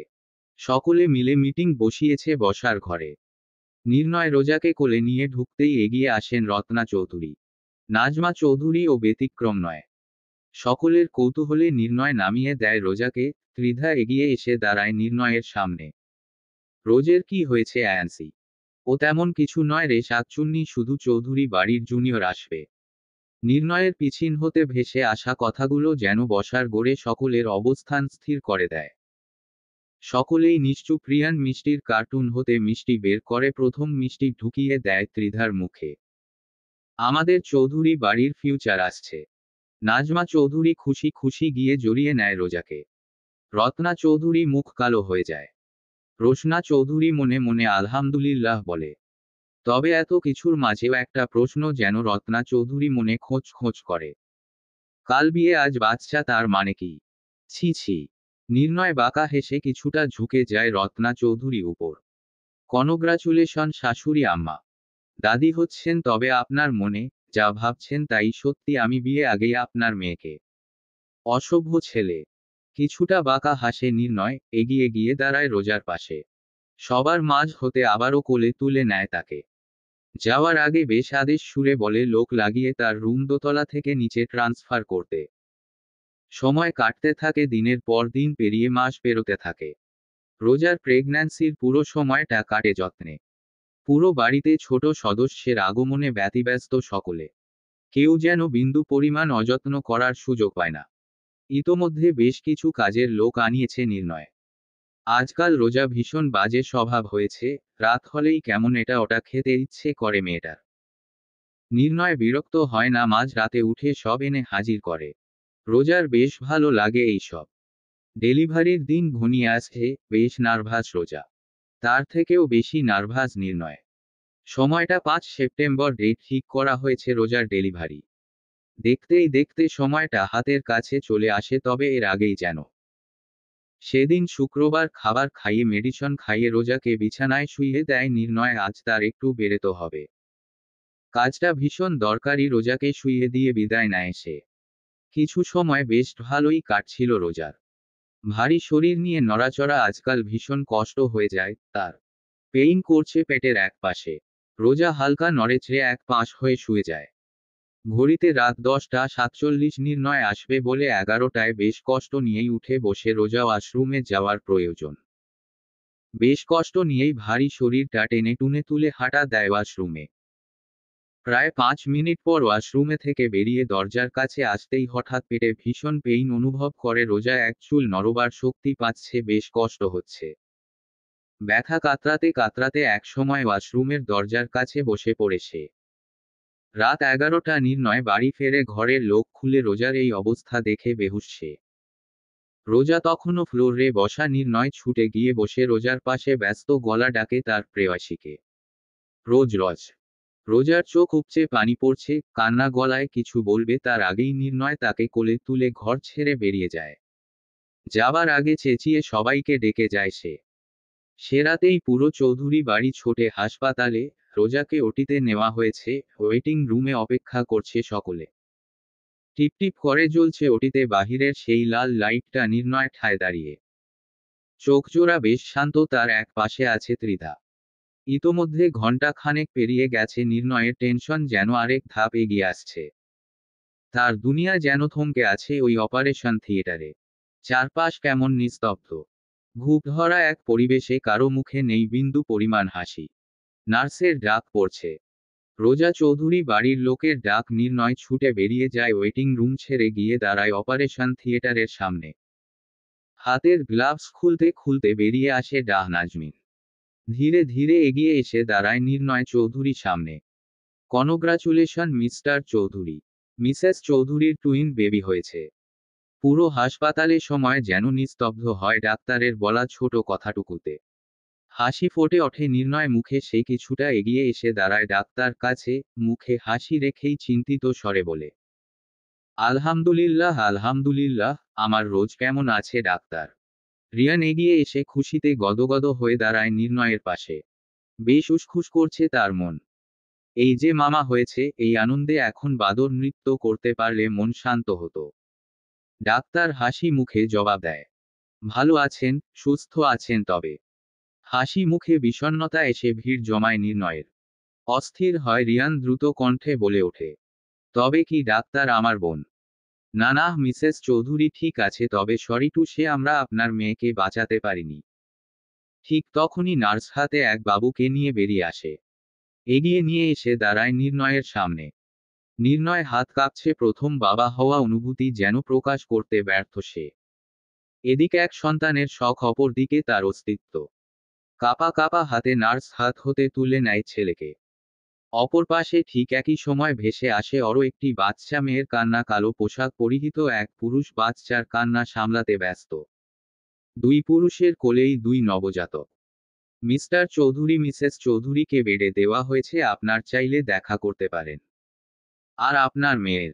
আপনি আমার সাথে আসুন ডাক্তার। ডাক্তার নাজমিনের বাকি কথা শেষ করার আগেই মাঝপথে থামিয়ে দেয় রিয়ান। নির্ণয় তার বাচ্চা হাতে এগিয়ে যায় রোজার কেবিনের, একে একে সকলেই এগিয়ে যায় সেদিকে। সকলে কেবিনে ঢুকতেই কালো পোশাক পরিহিত মানুষটি বেরিয়ে আসে আড়াল হতে, ছোট বাচ্চাটির কপালে আঁকে ভালোবাসার পরশ। কেবিনে শুয়ে আছে রোজা, ছোট নবজাতকে দেওয়া হয়েছে তার পাশে। রিধিমা ত্রিধা তার পাশে বসেই কত কথা বলছে বাচ্চার সাথে, রোজা দেখছে তাদের আনন্দ, তবে নির্ণয় খুশি নয়, ব্যাপারটা যেন এড়িয়ে যায় না রোজার চোখ। প্রায় অনেক সময় এক দৃষ্টিতে তাকে পর্যবেক্ষণে করে চলেছে রোজা। নির্ণয়ের এক ধ্যানে কিছু ভাবছে, এত হইচই আনন্দের মাঝে কি হয়েছে লোকটার রোজা ভেবে পায় না। নির্ণয় ভাই। সকলে নিশ্চুপ হয়ে যখন ঘরে থাকা প্রতিটি মানুষের আর্কশন কারে নির্ণয় চৌধুরী। উত্তর করে না নির্ণয়, রোজা আবারও ডাকে, নির্ণয় ভাই শুনছেন? হ্যাঁ। রোজা দিকে তাকতেই নির্ণয়কে ইশারায় ডাকে রোজা। নিজেকে বেশ শান্ত করে এক পা করে রোজার কাছে গিয়ে বসে নির্ণয়। কি হয়েছে নির্ণয়, আপনি খুশি না? এইসব কি বলছিস তুই? আমার চ্যাম্প এসেছে, আমি খুশি হব না কেন? আমার মেয়ে কোথায় নির্ণয় ভাই? মেয়ে মানে? হেয়ালি করছেন? আমার মেয়েকে একবার দেখার সুযোগ করে দিন। আমি স্পষ্ট তার কান্না শুনেছি। চমকায় নির্ণয়, রোজা কান্না শুনেছে? তবে ডাক্তার যে বলল মেয়ে মারা গিয়েছে, হিসেব মিলছে না। আমাদের মেয়ে আর দুনিয়াতে নেই। রোজ চোখের কোনা উপচে পানি পড়ছে রোজার, দীর্ঘ নিঃশ্বাস ছেড়ে বলে, ইয়া আল্লাহ, দুই সন্তানের জননী বানিয়ে এক সন্তানকে কেড়ে নিয়ে এত কষ্ট কেন দিলে খোদা? আমার মেয়েকে তবে ক্যানি বা দিলে, ক্যানি বা নিয়ে নিলে? রাউন্ড শেষে চেম্বারের বসেছেন ডাক্তার নাজমিন, এমন সময় ফোনে এক অপরিচিত নাম্বারে কল আসে তার। বেশ উৎফুল্ল হয়ে ফোন রিসিভ করে সে। বেশ খুশি মনে বলে, হ্যালো মিস্টার রেহান। বলুন। অপর পাশের কথা ঠিক বোঝা যায় না। বাচ্চার খেয়াল রাখবেন। আমি এদিকে সব ম্যানেজ করে নিয়েছি। শিশু ওয়ার্ডে আজ এক মৃত্যু শিশু ছিল বলেই না কাজটা এত সহজ হয়েছে। সাবধানে থেকো। অপর পাশে ডাক্তার নাজমিন কল কেটে দিয়ে ভাবনায় ডুব দেয়। অপারেশনের জন্য রেডি, মাত্রই চেম্বার ছেড়ে বেরিয়ে নাজমিন ঠিক তখনই আগমন ঘটে রেহানে। রোজার শুরু দিক থেকে ডেলিভারি পর্যন্ত পার্সোনাল ডাক্তার ছিল এই নাজমিন। রোজার টুইন বেবি হবে যা অনেক আগেই নিশ্চিত ছিলেন তিনি, অপেক্ষা ছিল যথাসময়েই। এর মাঝেই হঠাৎ রেহানের এক বেবি চেয়ে বসা, ব্যাপারটা প্রথমে বেশ সন্দেহ লাগছিল তার। তবে অবশেষে এই মানুষটি ভালোবাসা প্রতি এত অকুতি যা সে নিষেধ করতে পারেনি। অন্যায় করেছেন তিনি, তবে একটা মানুষের অস্তিত্ব বাঁচাতে অন্যায় করছেন। এই সকালের এক মা বাচ্চা প্রসব করতে গিয়ে মারা গিয়েছেন। তার ঠিক কিছু সময় পরেই বাচ্চাটা দুনিয়ার মায়া ত্যাগ করে। এই ব্যাপার সামলেই গভীর পরিকল্পনায় মেতেছেন তিনি। হয়তো বিধাতাও তাই চান। তাদের বাঁচার অস্তিত্ব দিয়েছেন, একাকিত্বের অবসান ঘটাতে ওই মানুষটিও এক অস্তিত্বের প্রয়োজন ছিল। ভালোবাসা সুন্দর। একাকিত্ব ভালোবাসা আরো বেশি সুন্দর, তা হয়তো এই মানুষটি প্রমাণ করে দিবে। হা। নির্কুঞ্জ। রোজা নির্ণয় তার পুচকে মিলে নির্কুঞ্জে ফিরছে সকলে। হাসপাতাল থেকে এসে বাচ্চার লাশ দাফন করেছে চৌধুরী বাড়ির পারিবারিক কর্মস্থানে। শোক সামলে উঠেছে সবাই, ছোট পুচকে নাম রেখেছে রণ। চৌধুরী বাড়ির ভবিষ্যৎ প্রজন্মকে সবাই কোলে পিঠে গড়ে তুলবে। নতুন প্রজন্মের আগমনী হবে। সকলে মাঝেই ভালোবাসা আগমন হবে। ভালোবাসা বেঁচে থাকবে চিরকাল। সমাপ্ত। গল্প প্রণয়ের প্রথম পুরুষ। লেখনীতে জান্নাত চৌধুরী। অন্তিম পর্ব।